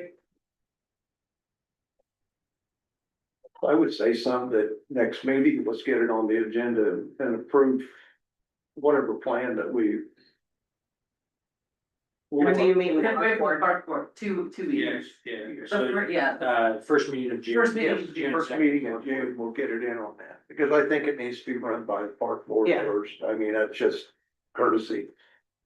But the idea is, to me, it's just good, and have that same discussion about those. Okay, the lots on Broadway and 54, they're not in the land bank either, no, so what does that take to put that property in the land bank? A deed. So, I mean, relatively simple. I would agree, we need to do something with that, those two, because I know we were, the commission at the time was originally planning on a fire station there, but if we're not, do something with them, that's So not set on I think them, that'll we come don't. up in the next discussion. And say that, but Yeah. all the vacant city, you know, Mhm. cities aren't in the business of owning property. So I would get them all in the land bank and start getting businesses or some type of development going ASAP versus holding on to them. I would agree. I don't think we get much argument there. Nope. So, yeah, Alright. so that will be on the first meeting in June then, that there, so. Sounds good. Thanks. All right, next up, Coke Building and Fire Station. So since being here, I've heard a lot about a potential new fire station. I've looked at a couple properties with Shay. She was here. She got called out. That's just what I was gonna say. So she is on a mutual aid. They just deployed out. So hopefully her and who went with is safe tonight. But I had quite a bit of conversations since being here on different locations. Like the property next to Broadway was one of the locations. I agreed with the fire chief that property's too small. You're gonna have to double, triple decker to get everything that they need. Another property would be on the east side of town off of A. I think that property would be better suited. So then we kind of came up with the idea, I know with Chief Watts a few different times, also pertaining to the police department. He would like to move the police department back downtown. So right next door is the fire station. Up there is about where he's currently is, the office space is in the front with the training room. And then there's, the whole building's 20,000 square feet. So if you go through the double doors past the printer, I was amazingly shocked. I thought I was walking about ready to be taken outside. And it's just this massive open bay. It's just huge. So I would encourage the commission to go up, open those doors and take a look. So this would consist of renovating or fixing the roof out there for sure, putting in a few different bay doors. So that way the fire trucks can get in and out properly. And then some renovations right next door for the fire department or for the police department, including a proper evidence locker. Is one of the main goals as well. So that's just something we kind of just wanted to get a feel. Shay's been doing some work on ISO, trying to figure out deployment rates, because that does affect your ISO score. So that will put her further to the north, first downtown, right in the middle of everything. But we are finding ways that we can help counter those. We have 20+ hydrants that we can replace. That will obviously bring our ISO up. The different operating equipment that we have for the fire department, that raises our ISO. So we'll be able to counter, I think, we believe that we can counter that ISO enough to where if the fire department does move up there, police department moves back downtown. So we were just kind of looking for thoughts on if that's an option that we should pursue. Do we have a place downtown that we're looking? For the police department? Yes. Right on your right. Right, yeah, the original plan was to move the fire station to a new location. Right. That hadn't been determined, and then move the police back downtown in the current fire station post remodel. Okay. EMS used to be, right, used to be in there. Used to be. the When police Zach had station. an office in there. We were all crammed together. And if you go to the way back, that was the police station in the way back before we moved to the original law enforcement center.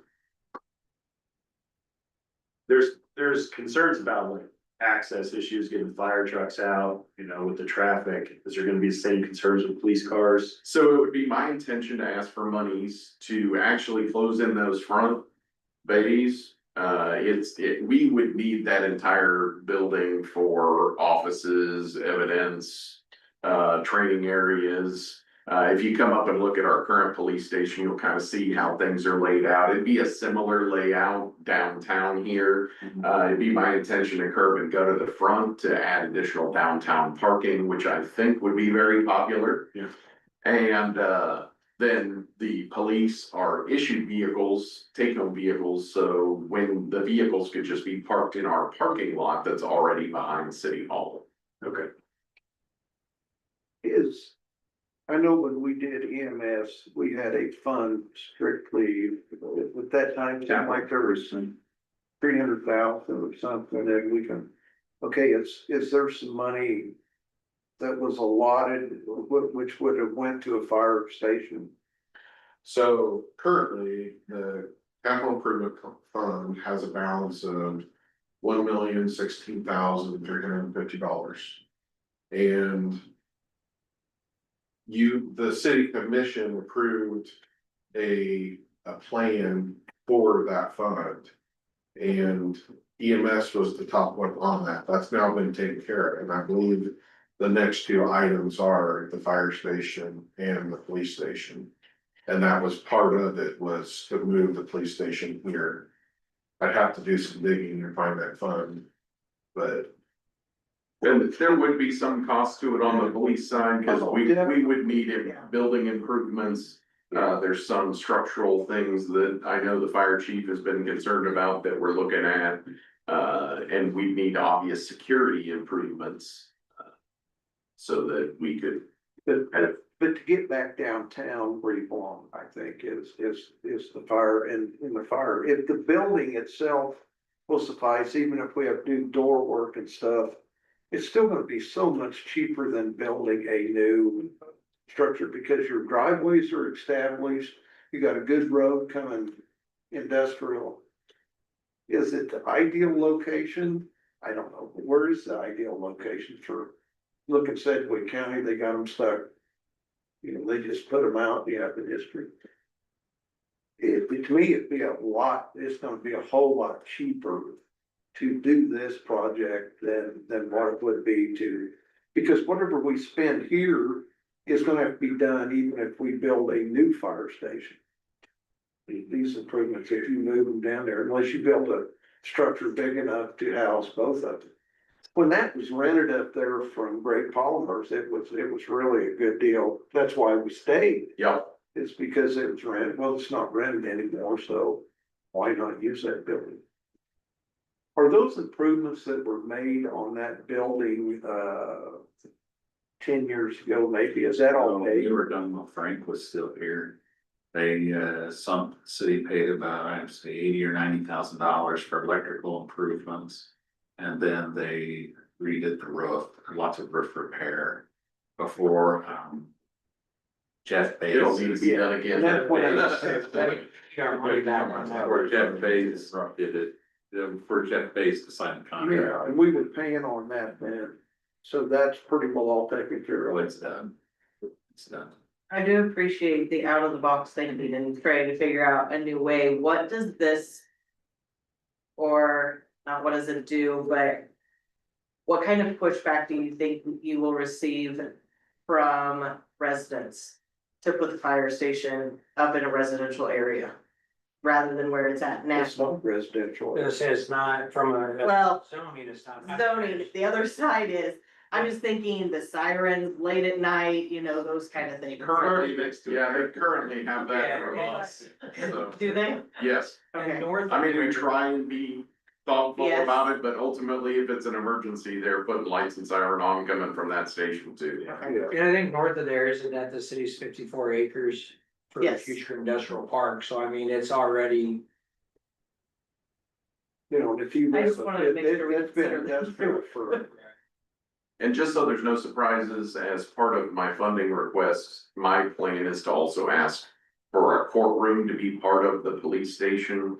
Currently, they're using these commission chambers as a courtroom, and I thought it would be good to have a more secure area for defendants to be that wasn't here in City Hall. So that would be part of my funding request. Which was another perk anyway, right now, just having the police department, if they moved back here and say that part was 2, 3, 4 years down the road.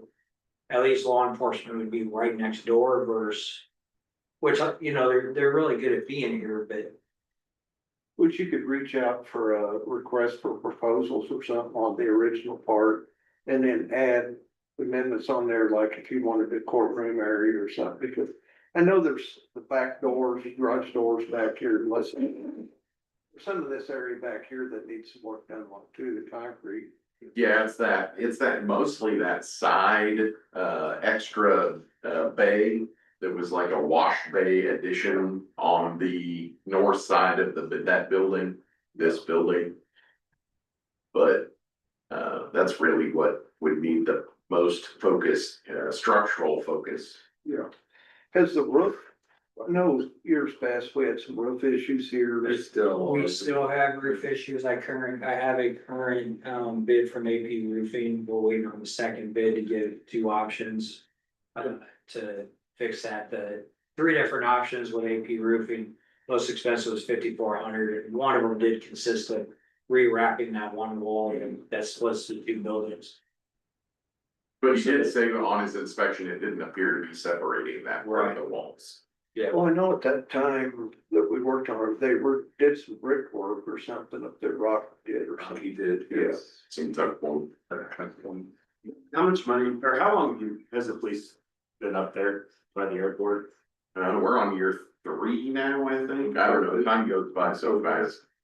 Since the new 3 years? No, when COVID hit. Yeah, it was during COVID. 2020? 2020.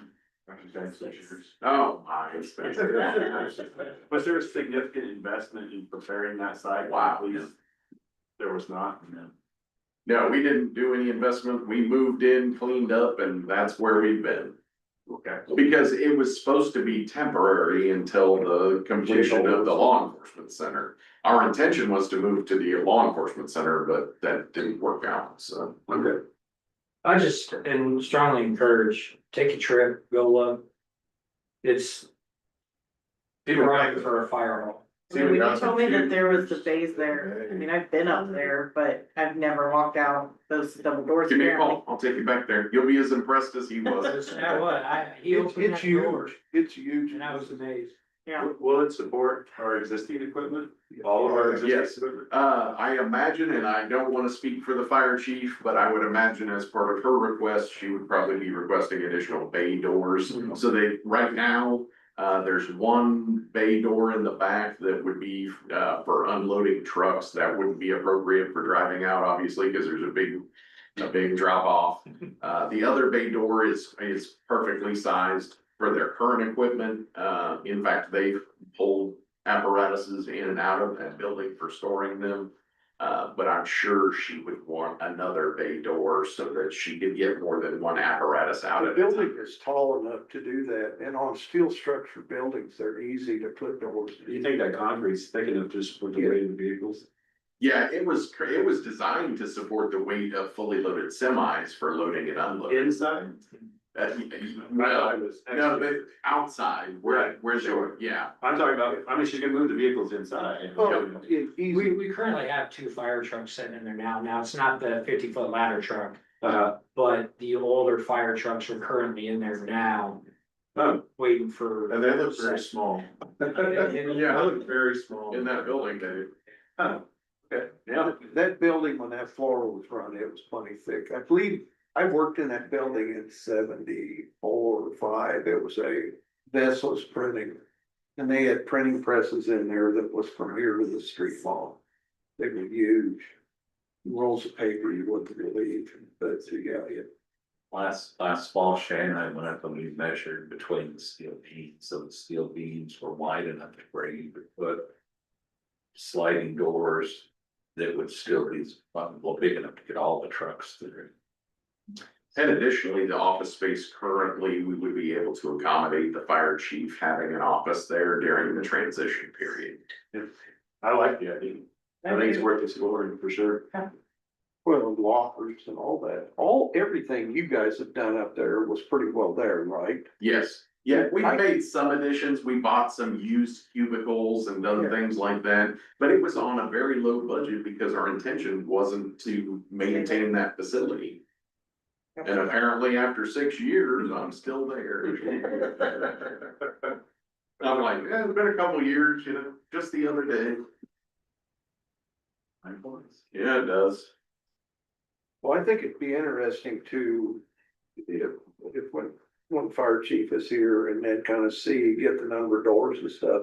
It wouldn't be hard to get some numbers put together to see what it's gonna cost, and it's gonna be 10% of the cost of building. Oh, yeah. Even site prep for something to pull fire trucks in and out of, I think that is still dirt road on the north. Yes. Building.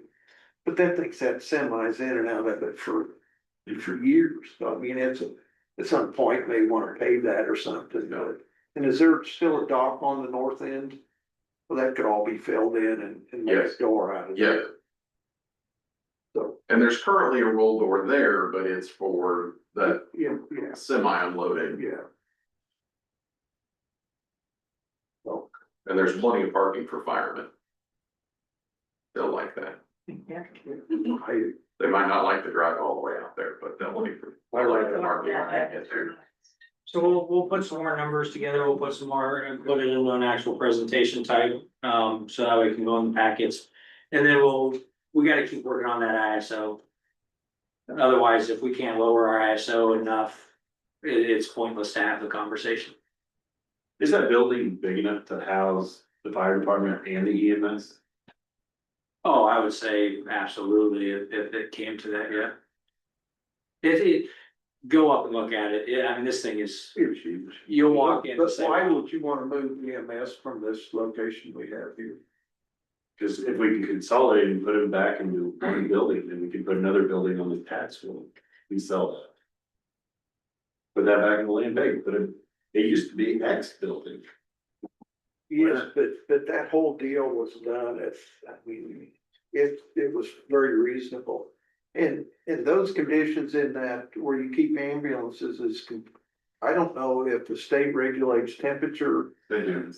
I know for the ambulance, the fire trucks. Oh, We, well, I mean, they've got water on it, so. Yeah, we don't want them to freeze. 'Cause- well, I understand that, but there's a lot more regulations involved with the EMS building. I don't know, you know. I'm just using a question out there, yeah. It's a thought, but I don't see, because I like the access that they have. We kind of fell into that deal when X sold that building back to the city for little or nothing. That was what. And we spent But we moved fast on that. 300,000 We out looked there. at it Friday, we called a special meeting and passed the contract the following Monday or Tuesday. Yeah, I mean, it's a thought that, you know, Yeah, I don't know what it would take, but if we could put them in the same building and then have another business set up. I It would be understand that, but in this case, I would have to. My thinking would be to keep EMS where it's at and put fire station up there. I mean, that's just my opinion. Yeah. I mean, but the EMS setup that we have right now, I think works very well. I don't know, right now it's big enough. Personally, I like the idea of the police department being next door, but. Something you could also consider is keeping the police department there, having the fire department possibly. And then moving EMS back here, and that would free up the building, but. I don't know. Why are you trying to steal from me? I mean, to be honest, seven offices. It pulls the dream. Seven offices. But with that fire department, I mean, you're gonna have to build into the bay. And because the fire department, they're gonna need a decent sized training area and stuff like that, so. I just like EMS where it's at, and that investment was so. Yeah. EMS is very busy, I mean, they're more, and I'm not taking away from, I'm not saying that EMS is more important than fire by any means, but. The call volume for EMS is much higher than fire, so it's good for them to be a little more central. Yeah, you talk about noise, if you was running them. Neighbors would really not there. like. Yeah, it's going up. With lights and siren, yeah. Ten times. You know, the city cops, they don't do much anyways. Hey now, I got you a report on that last time. That's for smart, I'll do you this morning. Now, it's sounds like but like anything, if we can see some numbers, but the Yeah. numbers are gonna be a lot more. Yeah, I don't honestly know that we could sell a new fire station to the public. I mean, we could do it because governing body could do that, but I mean, just. Well, that's exactly why we did what we did with EFS too, because. It was gonna be much cheaper to renovate that building for what we needed than it would be to build something from scratch, so. I think there's a lot of winners in that scenario. Yeah. Tickles me, we're coming up with some options and some plans here, to get something done, maybe. So, that in on them. Sounds good. Okay, I appreciate your consideration. I was just planning on living there until I retired, but I'm more than happy to work with you on this plan, so. And I'll take this paper. Will you? Okay, all right, I appreciate that. Thank you. Thanks, chief. All right, on to budget committee. So I would suggest, and they could have been done this way the whole time, I'm not sure yet, but. At least two commissioners to set on a budget committee with myself and Zach for sure. And then that way we can go through the budget, we can get it all worked out. Then have the budget workshop where it would be the full commission goes to the session. And then the department heads have an opportunity to speak to the commission themselves. That gives them the opportunity to sell their numbers. Cause you know, I can tell you. Maddie, for example, EMS, they need a new monitor. You know, but one of them's 12 years old, the other one's 14 years old. We have one that's 2 years old.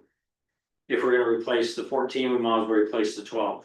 So that's just something that she's gonna be able to sell it to you guys a lot better than what I'm gonna be able to sell it to you, or what even Zach might be able to sell it to you. Well, Zach, he could sell it in mass. But some of the other stuff, you know, I just think the department head should have their opportunity through a budget workshop, but to get to that workshop, we need to have it to where, there's at least a budget committee with commissioners involved from the beginning. Sorry. I'm watching them out of the corner of my eye.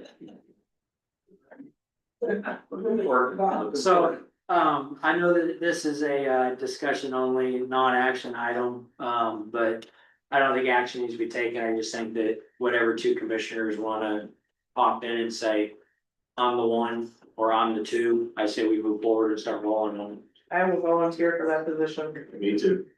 There you go. I figured you two would be my two, that's why I keep looking right at you two while having a conversation. I'm sorry. I personally think it's gonna be great. I told you I was gonna try to be nice to you, but I guess that went out. We'll talk about that after the meeting. Alright, Thank yeah. you for volunteering. All right. Sewer service, Kelly and Country Club Lane. You want me to talk or have you been briefed on this? I know the whole situation. Okay. I did send an email earlier. I don't know if you had a chance. I did not get that. Okay, it's up to you if you wanna speak on it, or do you want me just to go straight to where I was gonna go? Go for it. So with the request, there was a request for sewer extension. It's a private sewer extension for one homeowner, one property that would attach from a private line to a city sewer line. Per municipal code, which is pretty standard and basic countrywide. But I don't remember the chapter, I have it written down. But chapter 15, article 4, it describes everything from step 1 to final steps on how it's paid for, how it's done. You file for a sewer permit. Then they hire their contractor. The contractor does 99.9% of the work. Our inspector then goes out, makes sure that it's been pressure tested, because you gotta hold the 5% PSI, the proper fittings. And then that the whole project is just completed correctly. You're talking sewer connection. Sewer connection, yes. Which I believe we're still making some of the connections, aren't we? Our crews are. We do the saddle, we do the tap, Well, that's water. That's not a sewer. sewer, foot walk on it. Yeah, so water, we do the whole connection for water. If you tap, you run I into was the. talking to Tim today that they still did some sewer taps if it was a safe hold. Well, it really don't make any difference, but I said, they shouldn't be per the code, cause the code book does state that the permit application with the fee and tap charges, the cost, sewer connection, which then needs to be inspected. But just for reference, I did bring a copy of it, it is on the website. Chapter 15, article 4.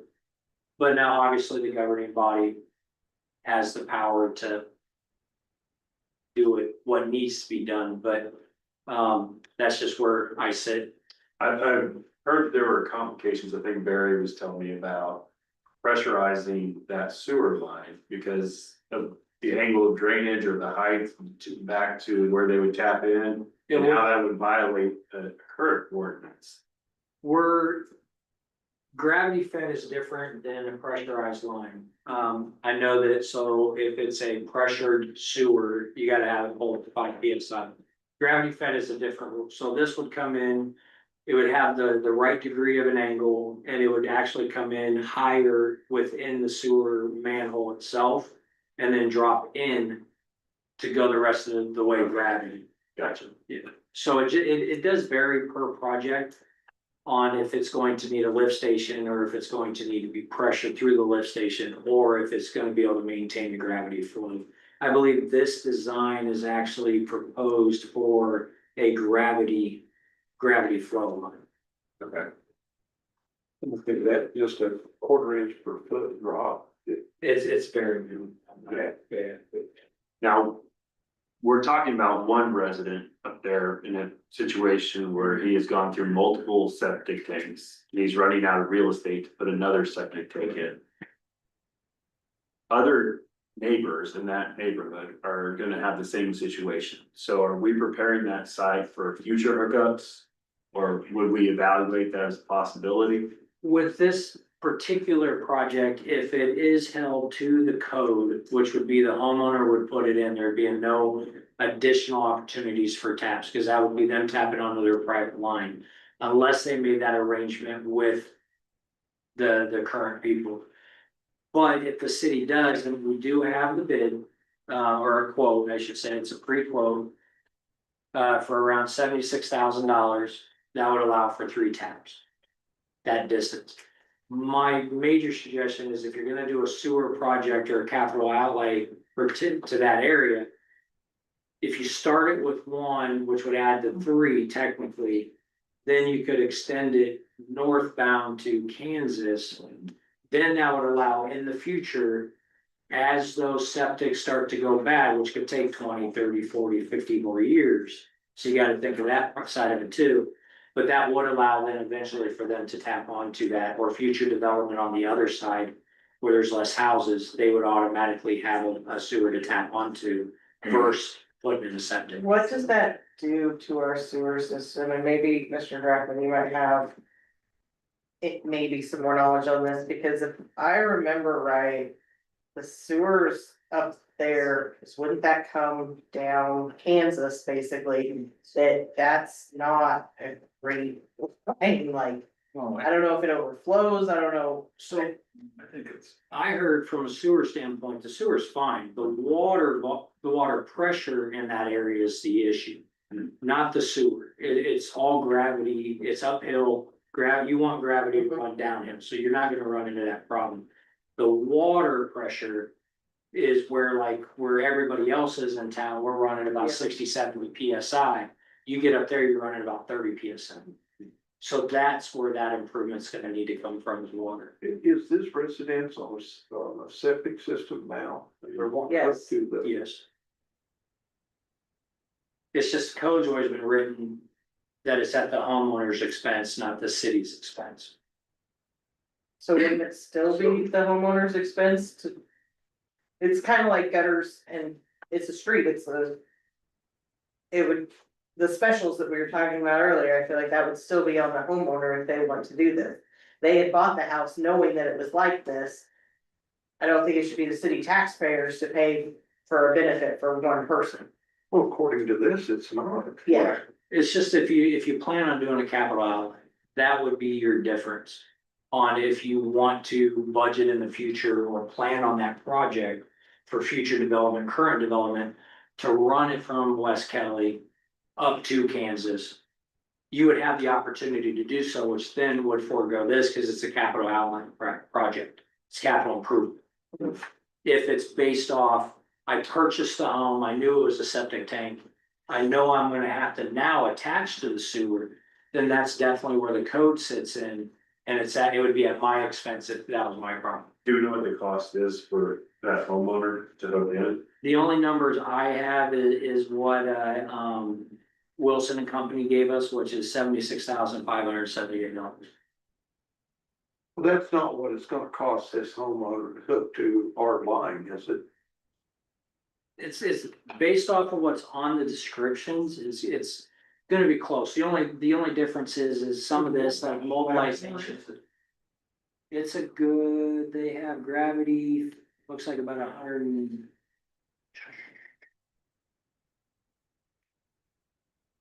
160 linear feet.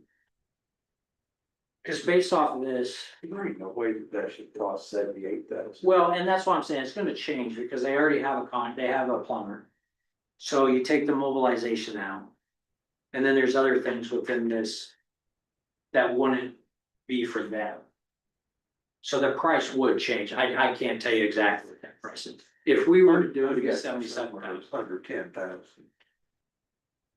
Wow, that's a big difference between pushing 70 to If now. we did it, it was 78, if they do it, it's 10.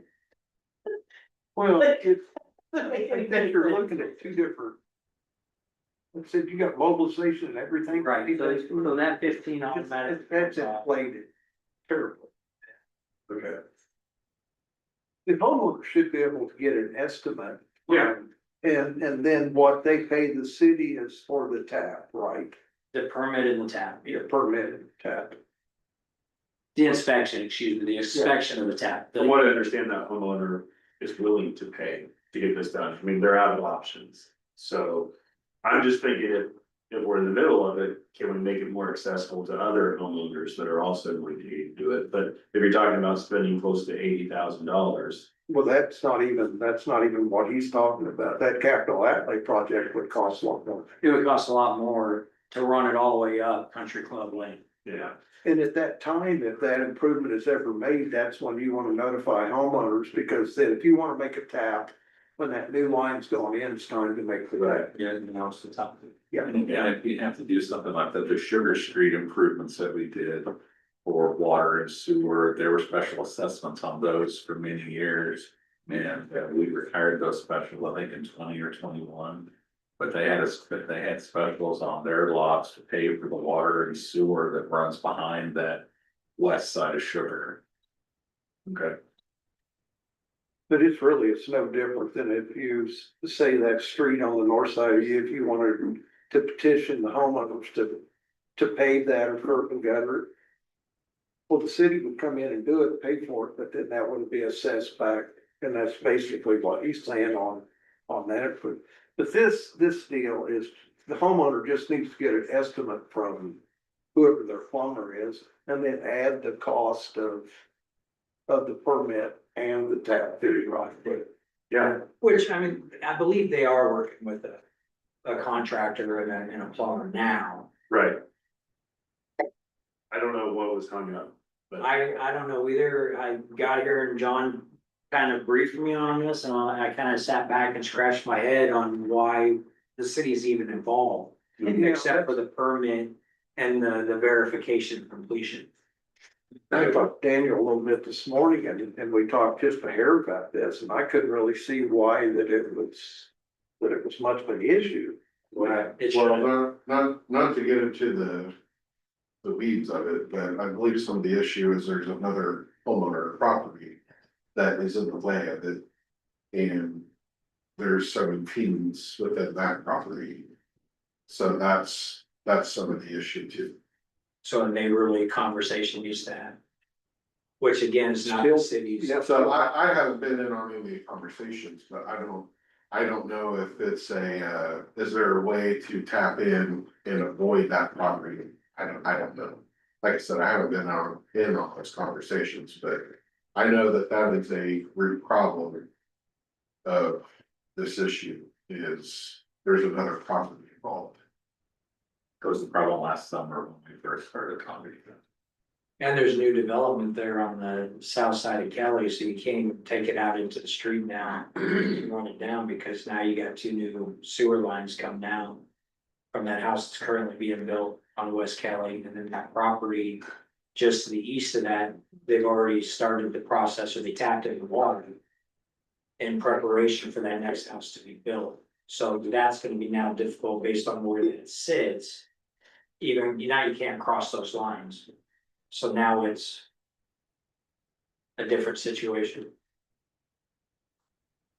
But even at that, it's not an issue for us, I guess that would be I mean, we'll allow it. It's ordinance. I mean, we have to allow it, but that bickering between two neighbors, whether you come across. From what I understand, the call that I got from the resident wasn't that there was conflict between two neighbors. It was that he was told that he couldn't do it, and there was issues there, and now he can, so I'm glad to see things are moving forward. But there was some hang up there, because he had contacted the city asking about it, and then never had any kind of follow-up. But it sounds like that has all been resolved. He knows what he needs to do. I have not spoken to him, cause it wasn't a city thing. Right. Now that I'm aware of what you just said, it sounds like tomorrow I need to go and make contact with him and definitely give him this, cause I mean, it guides you every step of the way of this process That'd be within the great. code book. Yeah, because I think Barry was gonna talk to Tim was gonna talk to them, and I don't, they may have got lost, so. Well, it sounds like it's a communication problem. Yeah. Good. So, yeah, okay. That meets all of my concerns. Thank you. Good. All right, city managers report. Oh, Lord. It's been. Over the last, tomorrow will make the end of 2 weeks. It's been a good 2 weeks, spending some time getting to know the department heads, the city attorney a little bit. We had a nice meeting the other day. And a few of the commissioners have come in and spoke with me. Have had the opportunity to meet some of the business owners downtown and looking forward to meeting more. That's always some of the fun stuff, get to have conversations, because everybody sees the city different, the way it runs and future improvements. I am looking to schedule some meetings with the schools and the hospital soon, and to continue talks with the county. I had another great, opportunity to speak with, Public Works Director. I'm not 100% sure what his title is. It seems like he does a lot. I call him the county administrator. But Charles, that was a wonderful meeting I had with him. Found some pretty cool stuff out. Have been reviewing our budget along with last year's in preparation for working on next year's budget. Have met with, the city engineers at Wilson Company to discuss all the projects going on, future projects. So we got some things in the pipeline that are going well, some we've hit a couple hiccups, which is to be expected. Otherwise, pretty happy here so far. Tomorrow I'll be going for the final push to bring my wife and daughter here. So that's even more exciting, you know, getting everybody here and starting to call it home. Would that be for you or her? Well, hopefully all of them, hopefully her, she'll be happy too. I mean, I'm hoping. I don't know, I'm assuming she's still watching tonight, so I am looking forward to having my wife and daughter here. And then looking forward to next year's school year so Shay can get back into softball. So that's pretty exciting. Other than that, like I said, it's been kind of hit some projects ground running. Some things I'm doing one day at a time, as I should, you know, so. I think that's it. Alright. Pretty slimmed up. Commissioner comments, Commissioner Armstrong? Well, to start with, we want to welcome him. I have had some time. I've had 2 or 3 conversations with him, and I think we have an opportunity, which we see him tonight. We're gonna move on some of these projects. You know, make decisions and move on. One thing that I did want to mention was, the rec commission got 2 new scoreboards up down in the park. They're not quite finished. There's some arches go on with some advertising, and I think a lot of that was donated through the banks. Nice improvement in the park, so I want to commend them, and the park board it's enjoyable sitting in the park board meetings, because they're really energetic bunch of people on there, and they've got a lot of good ideas, and of course, just like anything, it's gonna come to me to fund it, so. just welcome in, and I think that we can get some stuff done now and move forward, so. That's it, thank you. Next, Mayor? Just excited to get started on that budget workshop. Will be something I'll have my hands in for sure. Good, good. Yeah. Other than that, yeah, well, the community, glad to have this. Thank you. Ditto on everything else, welcome, glad to see you just jumping right in.